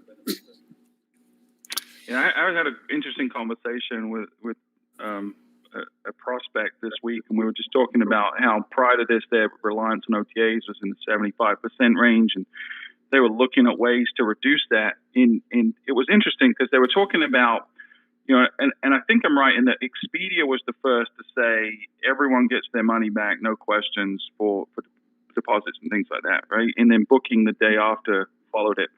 This particular hotelier's opinion on that was that wasn't their money to get back. They didn't have dialogue with the hotel at all. They just made that decision, and that deposit really was the hotel's money. And so in their case, he said that Expedia stole $5 million from them. And he used the word stole very deliberately because he'd gone to his bank to talk about, financing options and where, and they'd gone through, and this banker wasn't particularly versed on hospitality, but he explained the situation and they asked him to repeat it.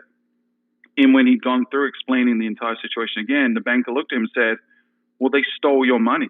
That's flat out, they stole your money. You can never do business with them again. And that's the mindset that a lot of hoteliers are having right now is, I don't want to, if they didn't treat us like good partners, and Expedia and Booking probably did what they should have done from the consumer perspective, but they certainly didn't do it with being good partners with the hotels in mind when they just arbitrarily said everyone gets their money back, and we're not going to talk to our hotels about that before we make that decision. It's probably what the hotels would have agreed to, but the fact that they didn't include them in that conversation says everything you need to know about what their priorities are. And so there's a lot of hotels looking now and saying, I really shouldn't do any business with the OTAs, but I don't have a choice. So it's going to be interesting to see how that shakes out with that much, animosity towards some of their biggest drivers of demand. Mm-hmm.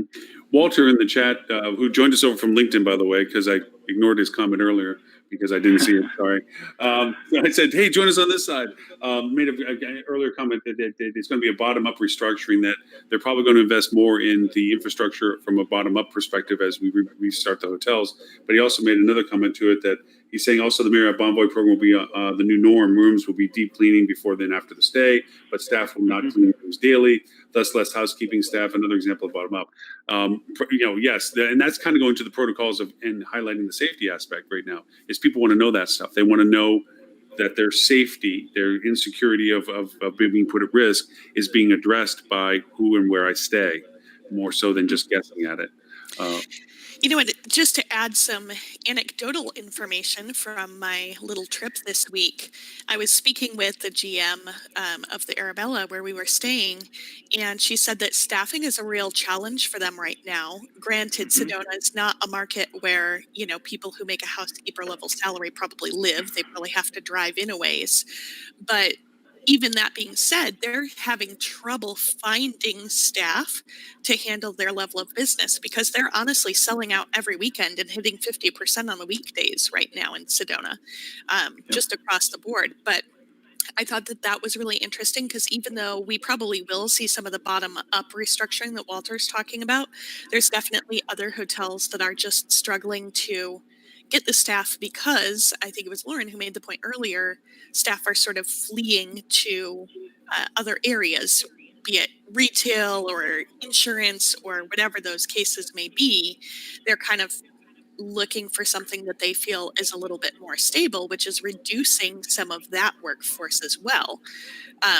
And maybe part of it also will be the new expectations. You make a housekeeper's salary and all of a sudden there's all this pressure, don't get it wrong or somebody might die.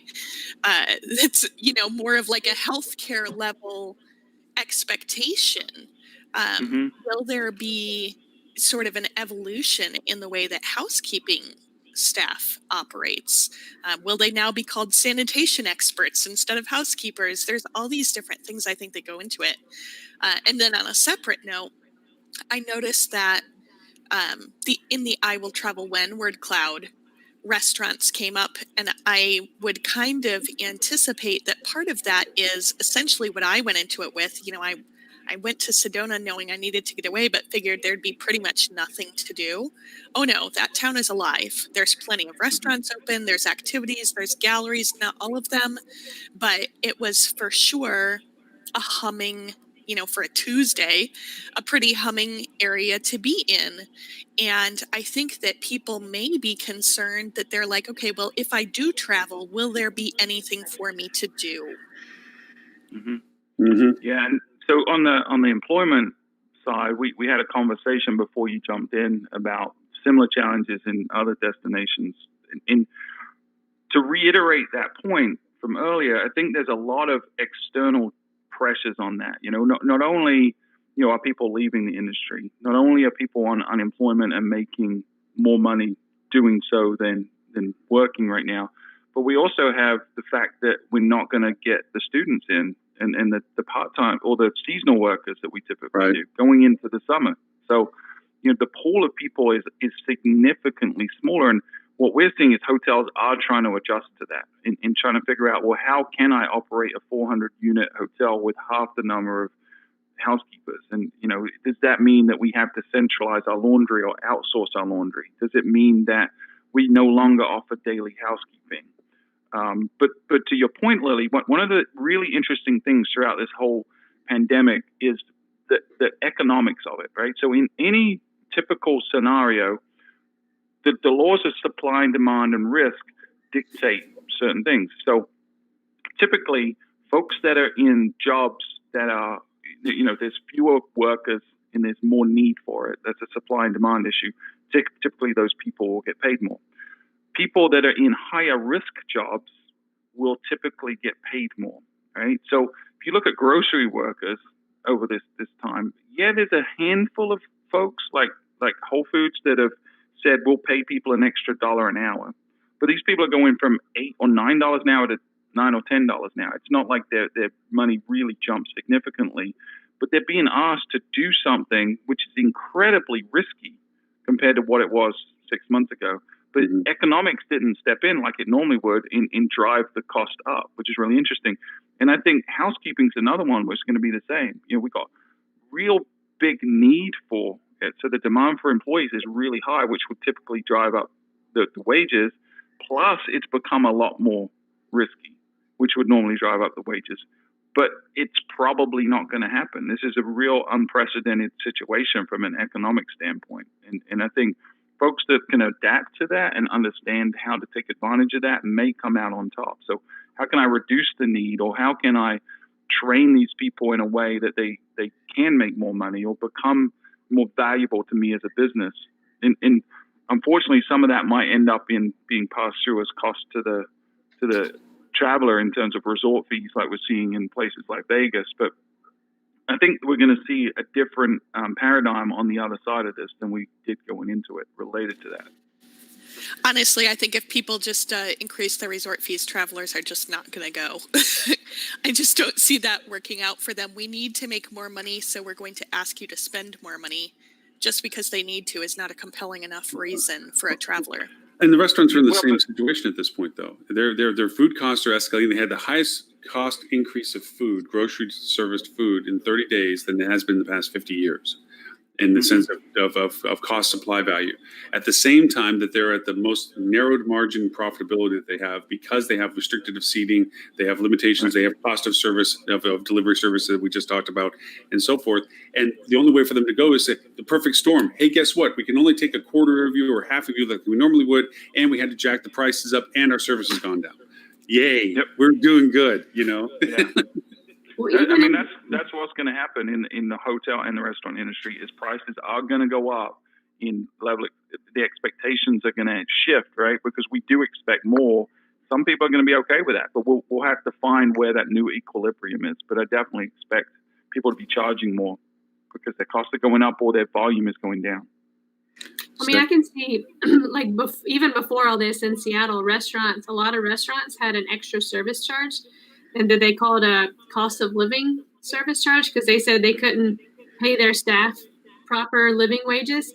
So there was very many restaurants had an extra, but you kind of didn't know about it until you got the bill and you're like, oh, okay. I mean, what are you going to do now? You've already consumed all the food. But I wonder if something like that might end up happening within the hotel space, like an extra sanitization fee, but whatever fee. Yep. Well, that brings it in. I'm not going to be as bold as Ed saying to give you suggestions to add to questions, because that's Ed, not me. But just out of curiosity, you make me think of if an airline approached me and said, would you be willing to pay X amount more if we put you on a plane that had half capacity all the time or had this extra protocols of cleanliness in place, that we weren't going to put you on an overstuffed plane, or we're going to put you on a well-designated whatever, or a hotel that said, we'll ask you to pay more for a certain level of extra sanitation, like, putting you on a floor that it only has half the capacity. Would you actually pay that fee? I mean, imagine right now, if we ask that question, some people would probably right now say yes, but in a couple of months, they might be less inclined, saying it's not what it is anymore or whatever. But so I don't think it's worthy of asking those kind of questions. But just as a straw poll, I mean, would you right now pay more to have more safety, security when you travel compared to not? I would have to guess that that's on going to be, that's exactly what I was going to say, Melissa, because millennials and below generally are not concerned about their own health. Yep. Any restrictions that they're complying with are because they're concerned about being a carrier and passing it on to other people that they care about, but the at-risk populations, even myself, I think I've already had it. Do I want to have it again? I really don't, but it would be more of an inconvenience than something that I was seriously frightened about for my own health and well-being. That being said, I do not want to unwittingly be a carrier to other people. I'm also not going to pay twice as much to sit on a plane. If I'm going out, then that means I'm not as concerned about the risk to other people, right? If I'm on the plane at all. So I think that from the millennial generation, you're going to see a lot more of that. The closer you get to the at-risk population, the more willing I think that they'll be to say, hey, I have no choice. I must travel. Therefore, I'm willing to pay more to have this extra level of distance. Yeah, that's a good point. Very good Yeah, point. I'm hearing Tim Peter in my ear right now, just talking about value, right? People will always be willing to pay for value, and what differentiates a brand is, can you create something that's valuable enough for people to pay for? And what is valuable to different people is different. So you're right, there's going to be some folks that are going to value that extra safety, security, peace of mind, and some that don't. And so what I think is going to happen is you're going to see certain properties take advantage of that and offer certain value to niches of people. And I think that this is one of the reasons why I think the independent hotels are going to come out ahead of the flags. And that sounds counterintuitive because you feel like, oh, people at a Marriott are going to, feel comfortable because they're used to it and they trust the big brand. But I don't think the Marriotts or the Hiltons or the IHGs have it together any more than some of these independent hotels. And in fact, I think because of their ability to be agile, some of these independents are actually doing a better job catering to the specific needs of their specific clients. So I think if you're someone that is willing to do the work and figure out what is the value that my specific demographic is looking for, and are they willing to pay for it because it's that much of a differentiator, I think you can come out of this very, very well. I mean, I personally, to answer your straw poll, I would pay more. Now, is it 50% more? Probably not. But would I pay an extra $10 or $20 a night to have increased peace of mind, knowing that my family is safer? Absolutely, I would.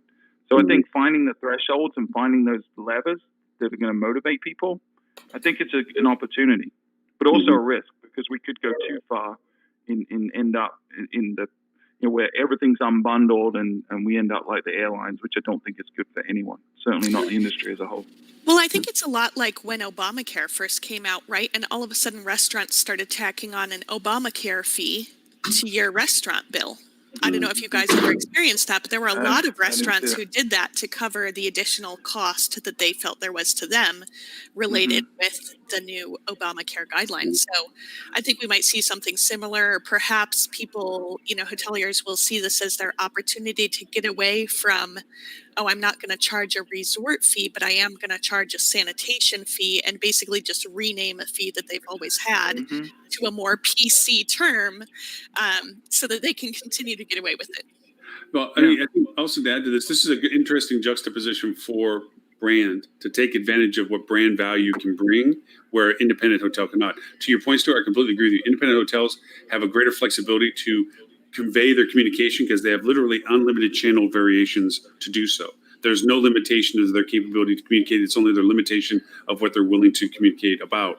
Where brands, I've always been constrained as to what they've been allowed to communicate with. That being said, if brand could expand what their messaging is, or allowable messaging from the properties to allow the properties to have their own representation as to what they're doing and reaffirming for cleanliness and so forth, then it may give them that chance to have, right now in this window of opportunity, for people who are traveling, like I mentioned earlier, trying to get back home, they want to go to a good brand that is taking good care of them in a cleaning way. And if the brand can allow the hotel to communicate that more effectively rather than restrictively, because right now the hotels, if they even have a social platform built, that's about their only lateral move to be able to communicate with. Very little can be actually done on the side, the mothership for them right now. They're not really able to do more than what the brand is allowing them for brand standard projections to go forward. But I do have another. If only we had a brand expert on this panel right now. I know, right? Exclusively with brands. I have a question for her, though. Since she has the housekeeping crew, which we're seeing in the background, what's the cleanliness policy going on with that? Because I mean, obviously, you have a team here. He will sit outside of that door and lay on the floor and listen until he hears me get off the phone or a call. He just lays there. But no, the brands, like for Hilton and Marriott, you can't even change your alerts because they have their standard. They don't want any hotels to mess up their verbiage. You can't even like change your alert to say your pool's closed or anything like that. It's same exact.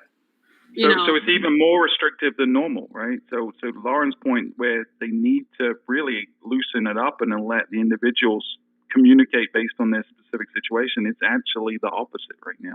So yeah, I think they're just afraid of different liability or people saying something that they probably shouldn't say. But outside of social media, and then for the group hotels, communicating with your group planners and things like that, it is fairly limited. And then my other frustration that I'm running to now, I have hotels that have redone all their capacity charts, from a social distancing standpoint, but like on all the third-party sites, whether it be, CVent or whatever, like you don't want to like change your normal capacities because who knows how far out somebody's planning for. So how, like, you need two ways to communicate like your temporary sets and capacities versus what your full sets and capacities are without like, does that make sense? Yeah, like, for sure. Struggling with the branded systems too. Like you only can say this room sets this or this. So like, anyways. And it changes. Yeah, I think right now the allowances are even changing. Where the percentage capacities of the capabilities. Really, it's almost the only measuring stick you can have, because we've had this discussion just recently. Is how many people can you keep 6 foot apart? Is what it really almost boils down to. It's not about whether you have a capacity limit. That's your top end. If the room capacity by fire law is 100 people, it's not just half of that or 25% of that. It's like, how can you effectively keep the distance requirement for the people that would be participating? And that changes the number itself. So, and yeah, you're right. The brands don't have any aspect of that. I mean, we're already putting it on the websites. This is our COVID capacity. That's literally what we call it. It's our COVID capacity versus our fire capacity. So, yeah, I think Marriott just this week came out with their provisional guidelines on some of that, and the others have not yet, but it's interesting because everyone tackled transient first and just the regular leisure traveler. So there's a lot of good resources out there for guidelines on protocols and SOPs and stuff like that. But on the group side, there's not yet. No one really has tackled that and done it in an effective way. I think Marriott is the first to push out anything, but I would anticipate that that's going to be a hot topic over the next 3 or 4 weeks. Is how do we answer the questions that Stephanie's asking? How do we decide what our capacity really is and what the protocols are, and how do we make people comfortable that they can come back and have meetings and groups in our property? And meeting planners are asking now, especially for the ones in those pharma, medical, anything like that, who they need to be having some. There are RFPs out there for those type, and they're just not getting. I have one hotel that has their capacity charts completely redone, and they're getting such feedback, and they're like, this is the first time we've even seen like diagrams, but it's just so many of the teams are shrunken from a sales standpoint. They just don't have the capacity because a lot of times the sales managers work in the front desk or night audit or right.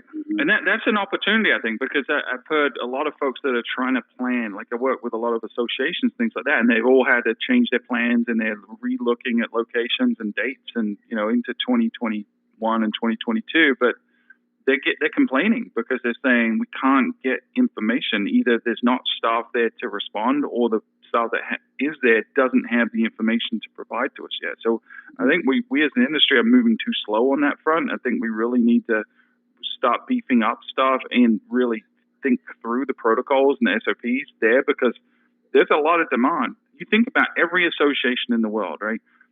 Every single one of them, a large chunk of their revenue comes from conferences and group meetings.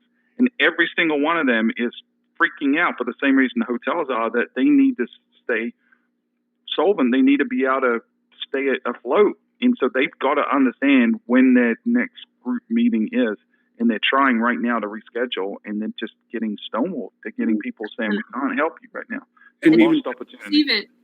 I was going to say, CVent needs to step it up. I've been talking with them, and I'm like, how can we communicate that we, have these new processes and procedures in place? How do we communicate, 2 different, options depending on when a group's trying to book? And they're like, oh, here, you can spend some marketing dollars. And I was like, No, like you have to make platform changes and get with it. Like Functionalities, yeah.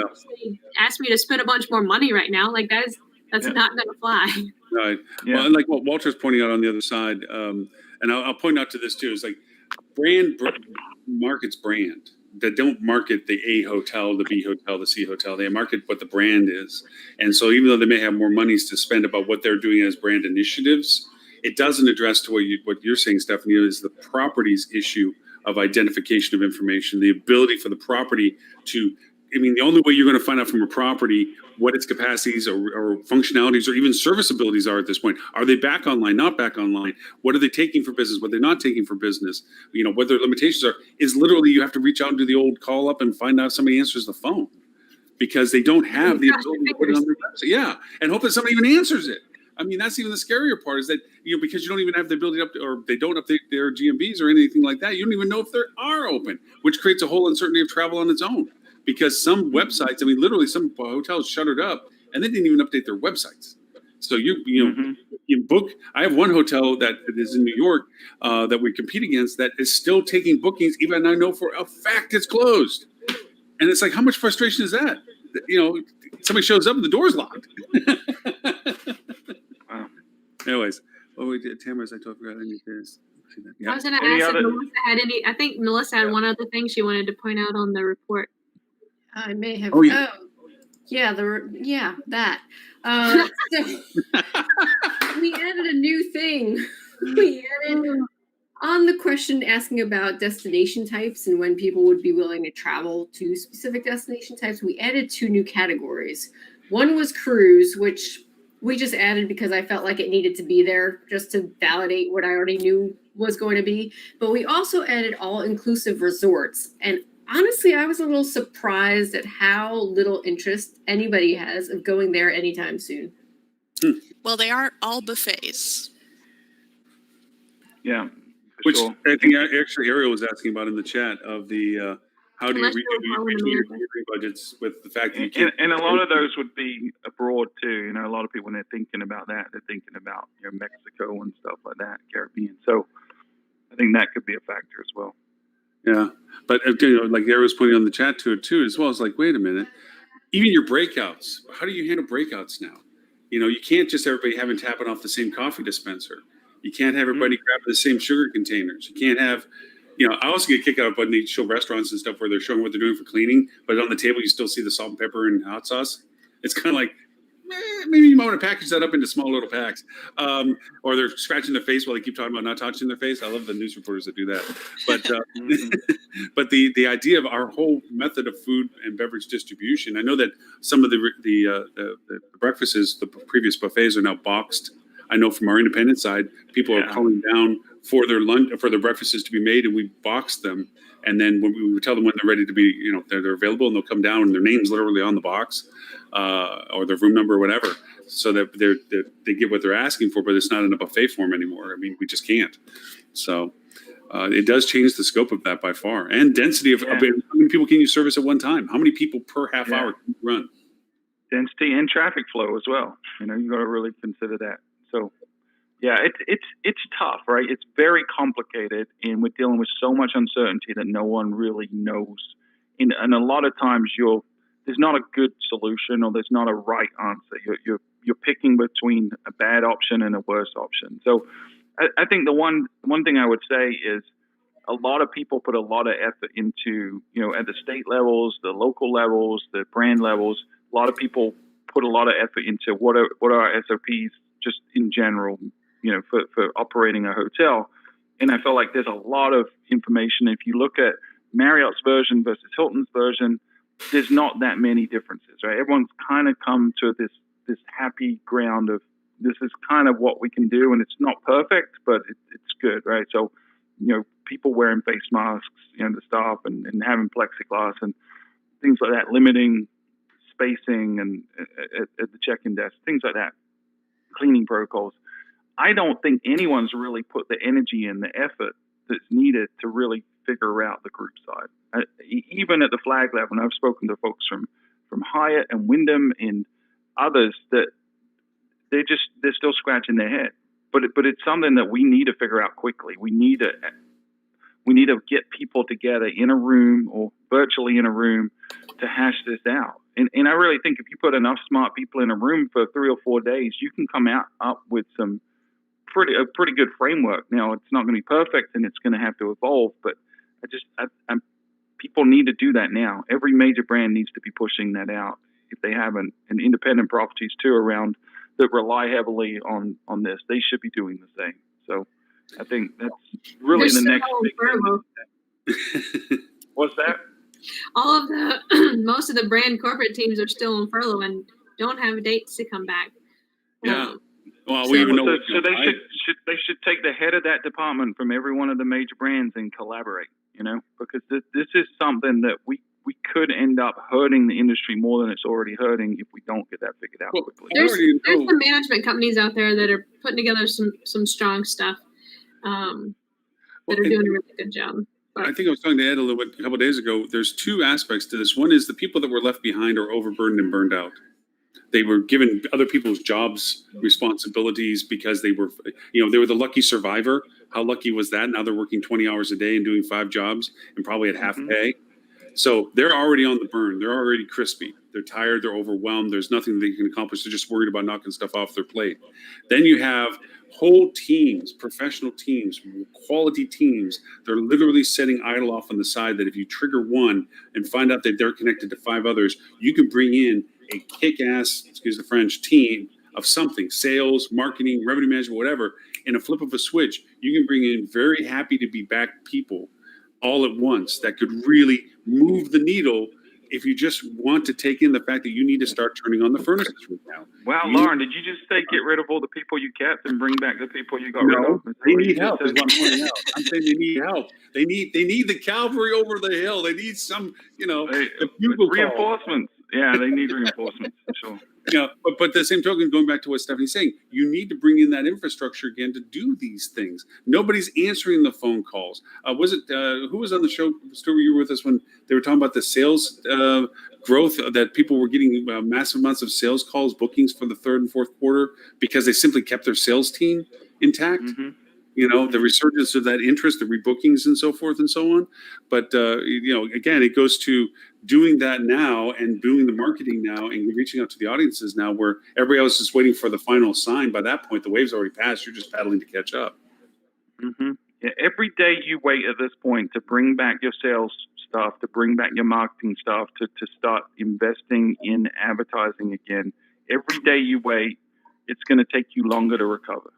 The sooner you do that stuff, and everyone's in a different situation, but there are creative ways to figure out. There are other ways to cut, and there are other ways to borrow. You've got to get that engine turning right now because it's not flipping a switch. You can't just expect to be full necessarily the next day. In some markets you will, but a lot you won't. So you've got to really begin that process now because the recovery is beginning, and it's beginning in spots in different areas. But it's going to be here quicker than you think, And we might see a resurgence, but there's a good chance we won't, at least through the summer. So you've got to be advertising now. You've got to have teams back at close to capacity. And the reason you need to do that is because a lot of your competition won't. And if you want to steal market share, this is the time to steal market share. You could toil for years and years to gain 1% market share, whereas you could do the same thing in a month right now because your competition isn't active. And you Absolutely. Can be active. Totally the truth for that. Now, there's a little bit of dialogue going on with Tamara and Ariels about the food aspect of it. It's funny that, what's old is new again. I don't know if people remember back in the day, there used to be a cafeteria place called Morrison's. And that was, the service was buffet where you're looking at the food, but they're plating it for you and giving it to you for you to continue forward with. And they would actually bring it out to you and so forth and so on. It was kind of an old Southern, I think it was more in the South. I was just going to say, it sounds like a school cafeteria. Style. It's really what it was. It was cafeteria style. Look at the Golden Corrals and all these. I mean, there's some businesses that are not going to come back in any form they are right now, like Sweet Tomatoes and so forth. They closed 97 restaurants permanently. They're out of business until they figure out how to retool this. How do we do proper food service where people feel safe in the food that they're getting from us? Because that's really what it's boiling down to. They're talking about buffet attendants and handing coffee out, all these different things. We are actually kind of in some ways bring back some hospitality to it. I think also room service is a whole new relook. I mean, real room service, not and not where they're wheeling the cart in, but room service where the food is brought to you and let you know that it's outside your door, and then you can bring it in for yourself after that point. But rather than having them all come down to a congregated area where people, you amp up room service as being a viable service tool in the hotel. That everybody can get breakfast. Literally, you can deliver breakfast to everybody, but you got to be staffed to be able to do that, and have the safety protocols in place to make sure people feel comfortable with they're getting delivered. So, and it was getting dropped by a lot of full service hotels and brands as a. It was getting dropped fast. So we'll see what happens with that. Mm-hmm. And even if you don't have it to scale internally, you can reach out to the local restaurants again and see if there's a collaboration capability. Have them bring the food in for the service profiles that you want, the meal periods that you want. And even if you don't have the scalability internally to do it in your own, even bring them in for your buffet banquet services, not buffet, but banquet services, where you can bring in food types that are all packaged. Literally, it's like delivery. Here's everything on the back table for everybody to grab their own meal program from. So there's a solution. Those local collaborations, I think, have been really successful for a lot of folks. Walter's asking maybe about how automats come back. Hey, who knows? Maybe automats will come back. For those who don't know, it's the little doors that open up and the food's behind it. So just to open up a quick can of worms that we'll probably have to get into on our next show, I'll be curious to know how travel might be affected by the idea that more people will be homeschooling this fall after the CDC released their restrictions on schools and what has to be done for schools to open in the fall, including installing plexiglass between all the desks. Children are not allowed to sit at lunch together, et cetera, et cetera. They were only suggested. They weren't. True, but there is a lot of social media backlash right now about people who are making plans to start homeschooling in the fall because that is the last thing I'm planning to do right now. Why is that? Well, okay. Honestly, I'm right now currently running campaigns called Recover Your Summer Vacation, which are targeted for September, October, because I'm banking on the fact that with mom and dad still being able to work at home and little junior being able to take school at home, even partially, they're going to go to hotels and go have a half vacation somewhere where in the morning time they take care of the school stuff and the work stuff, and then they're out to the pool or they're going to do something. I think that because they get deprived of their summer vacation potentially, and also to their spring break, I think there's going to be a whole lot of let's get the family out of the house before we go crazy, which we already are. And go off and do stuff. And it's a lot of traffic. I mean, it's hard to say bookings because everything's so loose. I can't enforce any bookings with pre-purchase or anything right now. I mean, no matter what price model I put together, and it's not a low price, it's just everything has to be cancelable anyway because nobody's going to take non-refundable. So, but it's getting a lot of traffic, and it's so. And I think that's whenever there's something going on like this, there's always an opportunity. And I think the opportunity here is yes. There will probably be more people homeschooling. And in addition to that, there will also be more people that are working remotely permanently. You've got every day there's new companies coming out. Like Facebook came out and said 95% of their staff are working remotely right now. And Mark Zuckerberg said that he predicts that 25% of his staff will be working remotely permanently. And you've got other companies saying we're going to let anyone that wants to work remotely work. So I think those two things coupled together mean that the typical dates and where your shoulders are in a specific market that depends on school travel or out of school travel, I think you're going to see that these shoulders are going to broaden a little bit, and you're going to have an opportunity to drive demand and claim a higher rate for dates that you typically couldn't. Yeah. So this is another reason why you can't rely on your old marketing playbooks and your old rate management and optimization playbooks. This is the new era that we're heading into is so unknown, and what worked yesterday is not going to work tomorrow. And there's a lot of opportunity to be had in that, in terms of trying to gain market share and trying to gain profitability in areas that and times that you couldn't traditionally. So you got to be paying attention because it's going to be changing.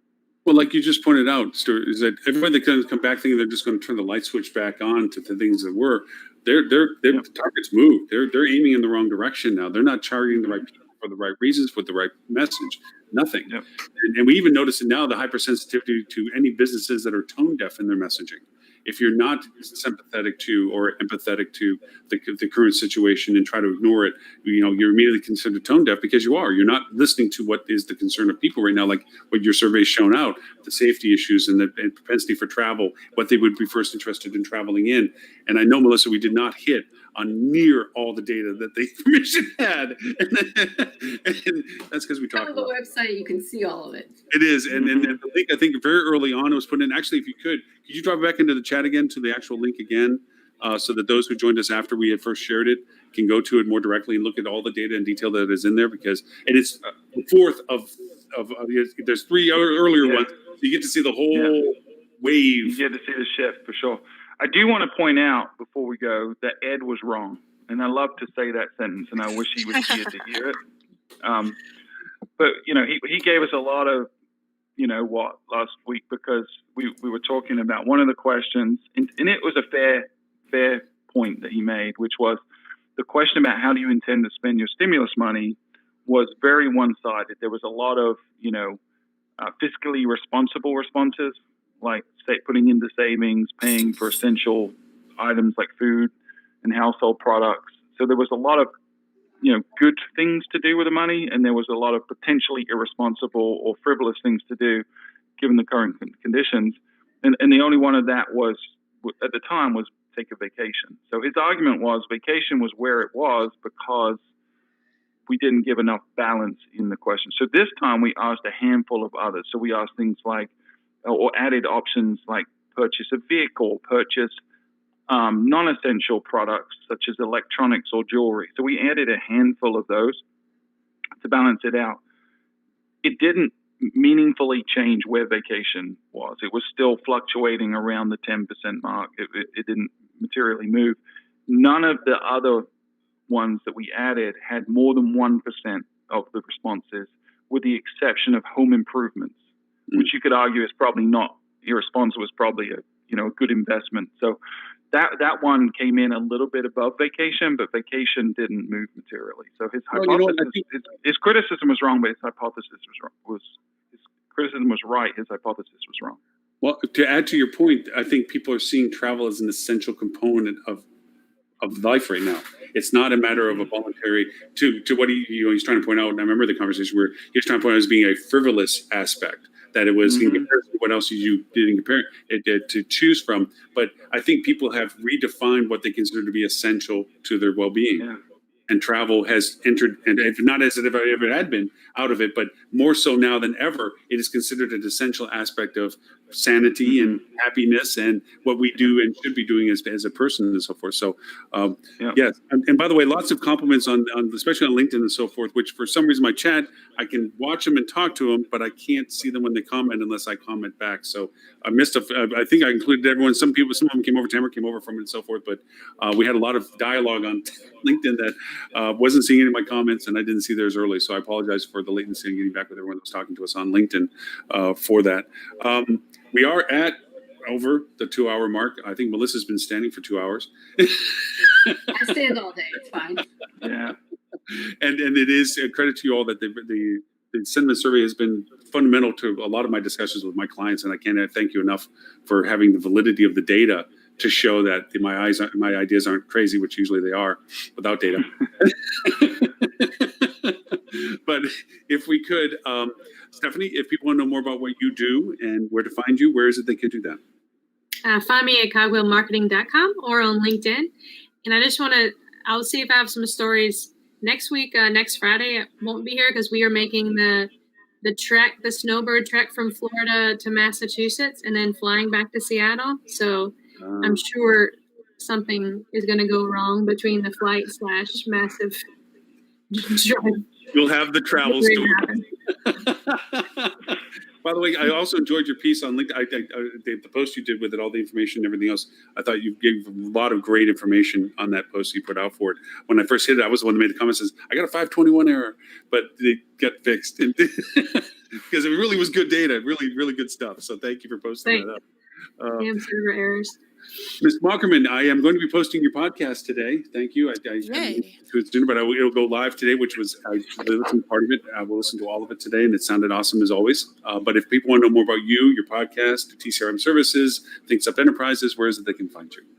They can find us at tcrmservices.com or thinkupenterprises.com, which is where the podcast lives as well. And you can also, of course, reach out to me on LinkedIn at any time or my email, lily@tcrmservices.com. Excellent. And Melissa, I know that you have the award-winning podcast. You are the brains behind the efforts.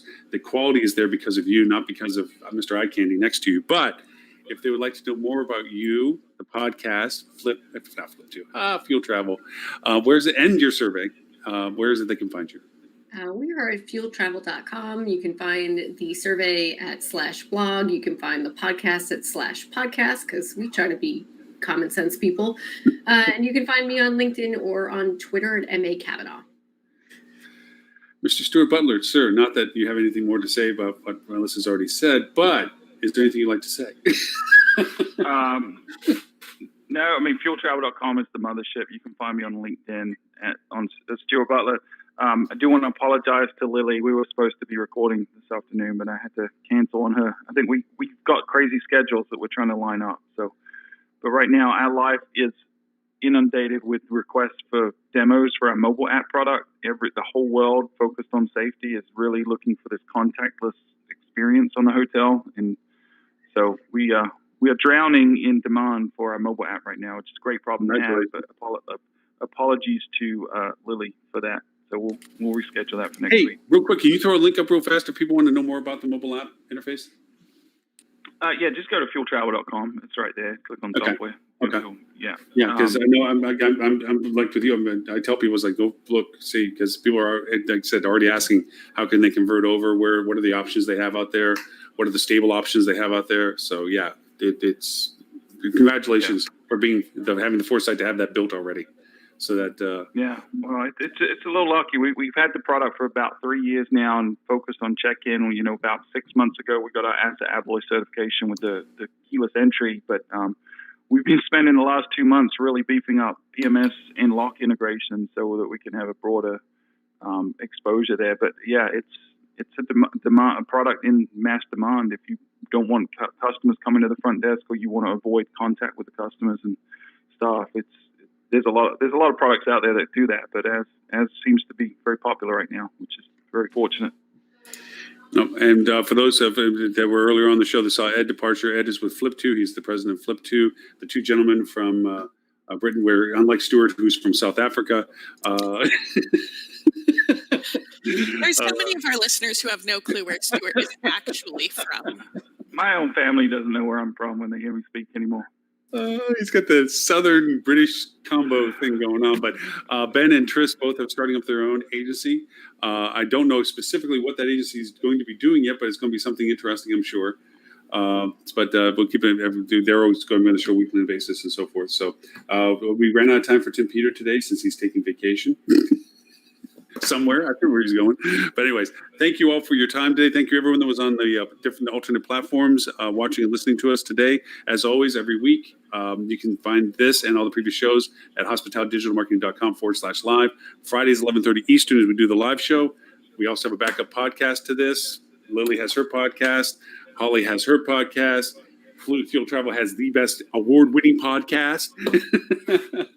But thank everyone for your time today, and we look forward to seeing everyone next week at 11:30. Bye, everyone. Thanks, everybody. Yeah.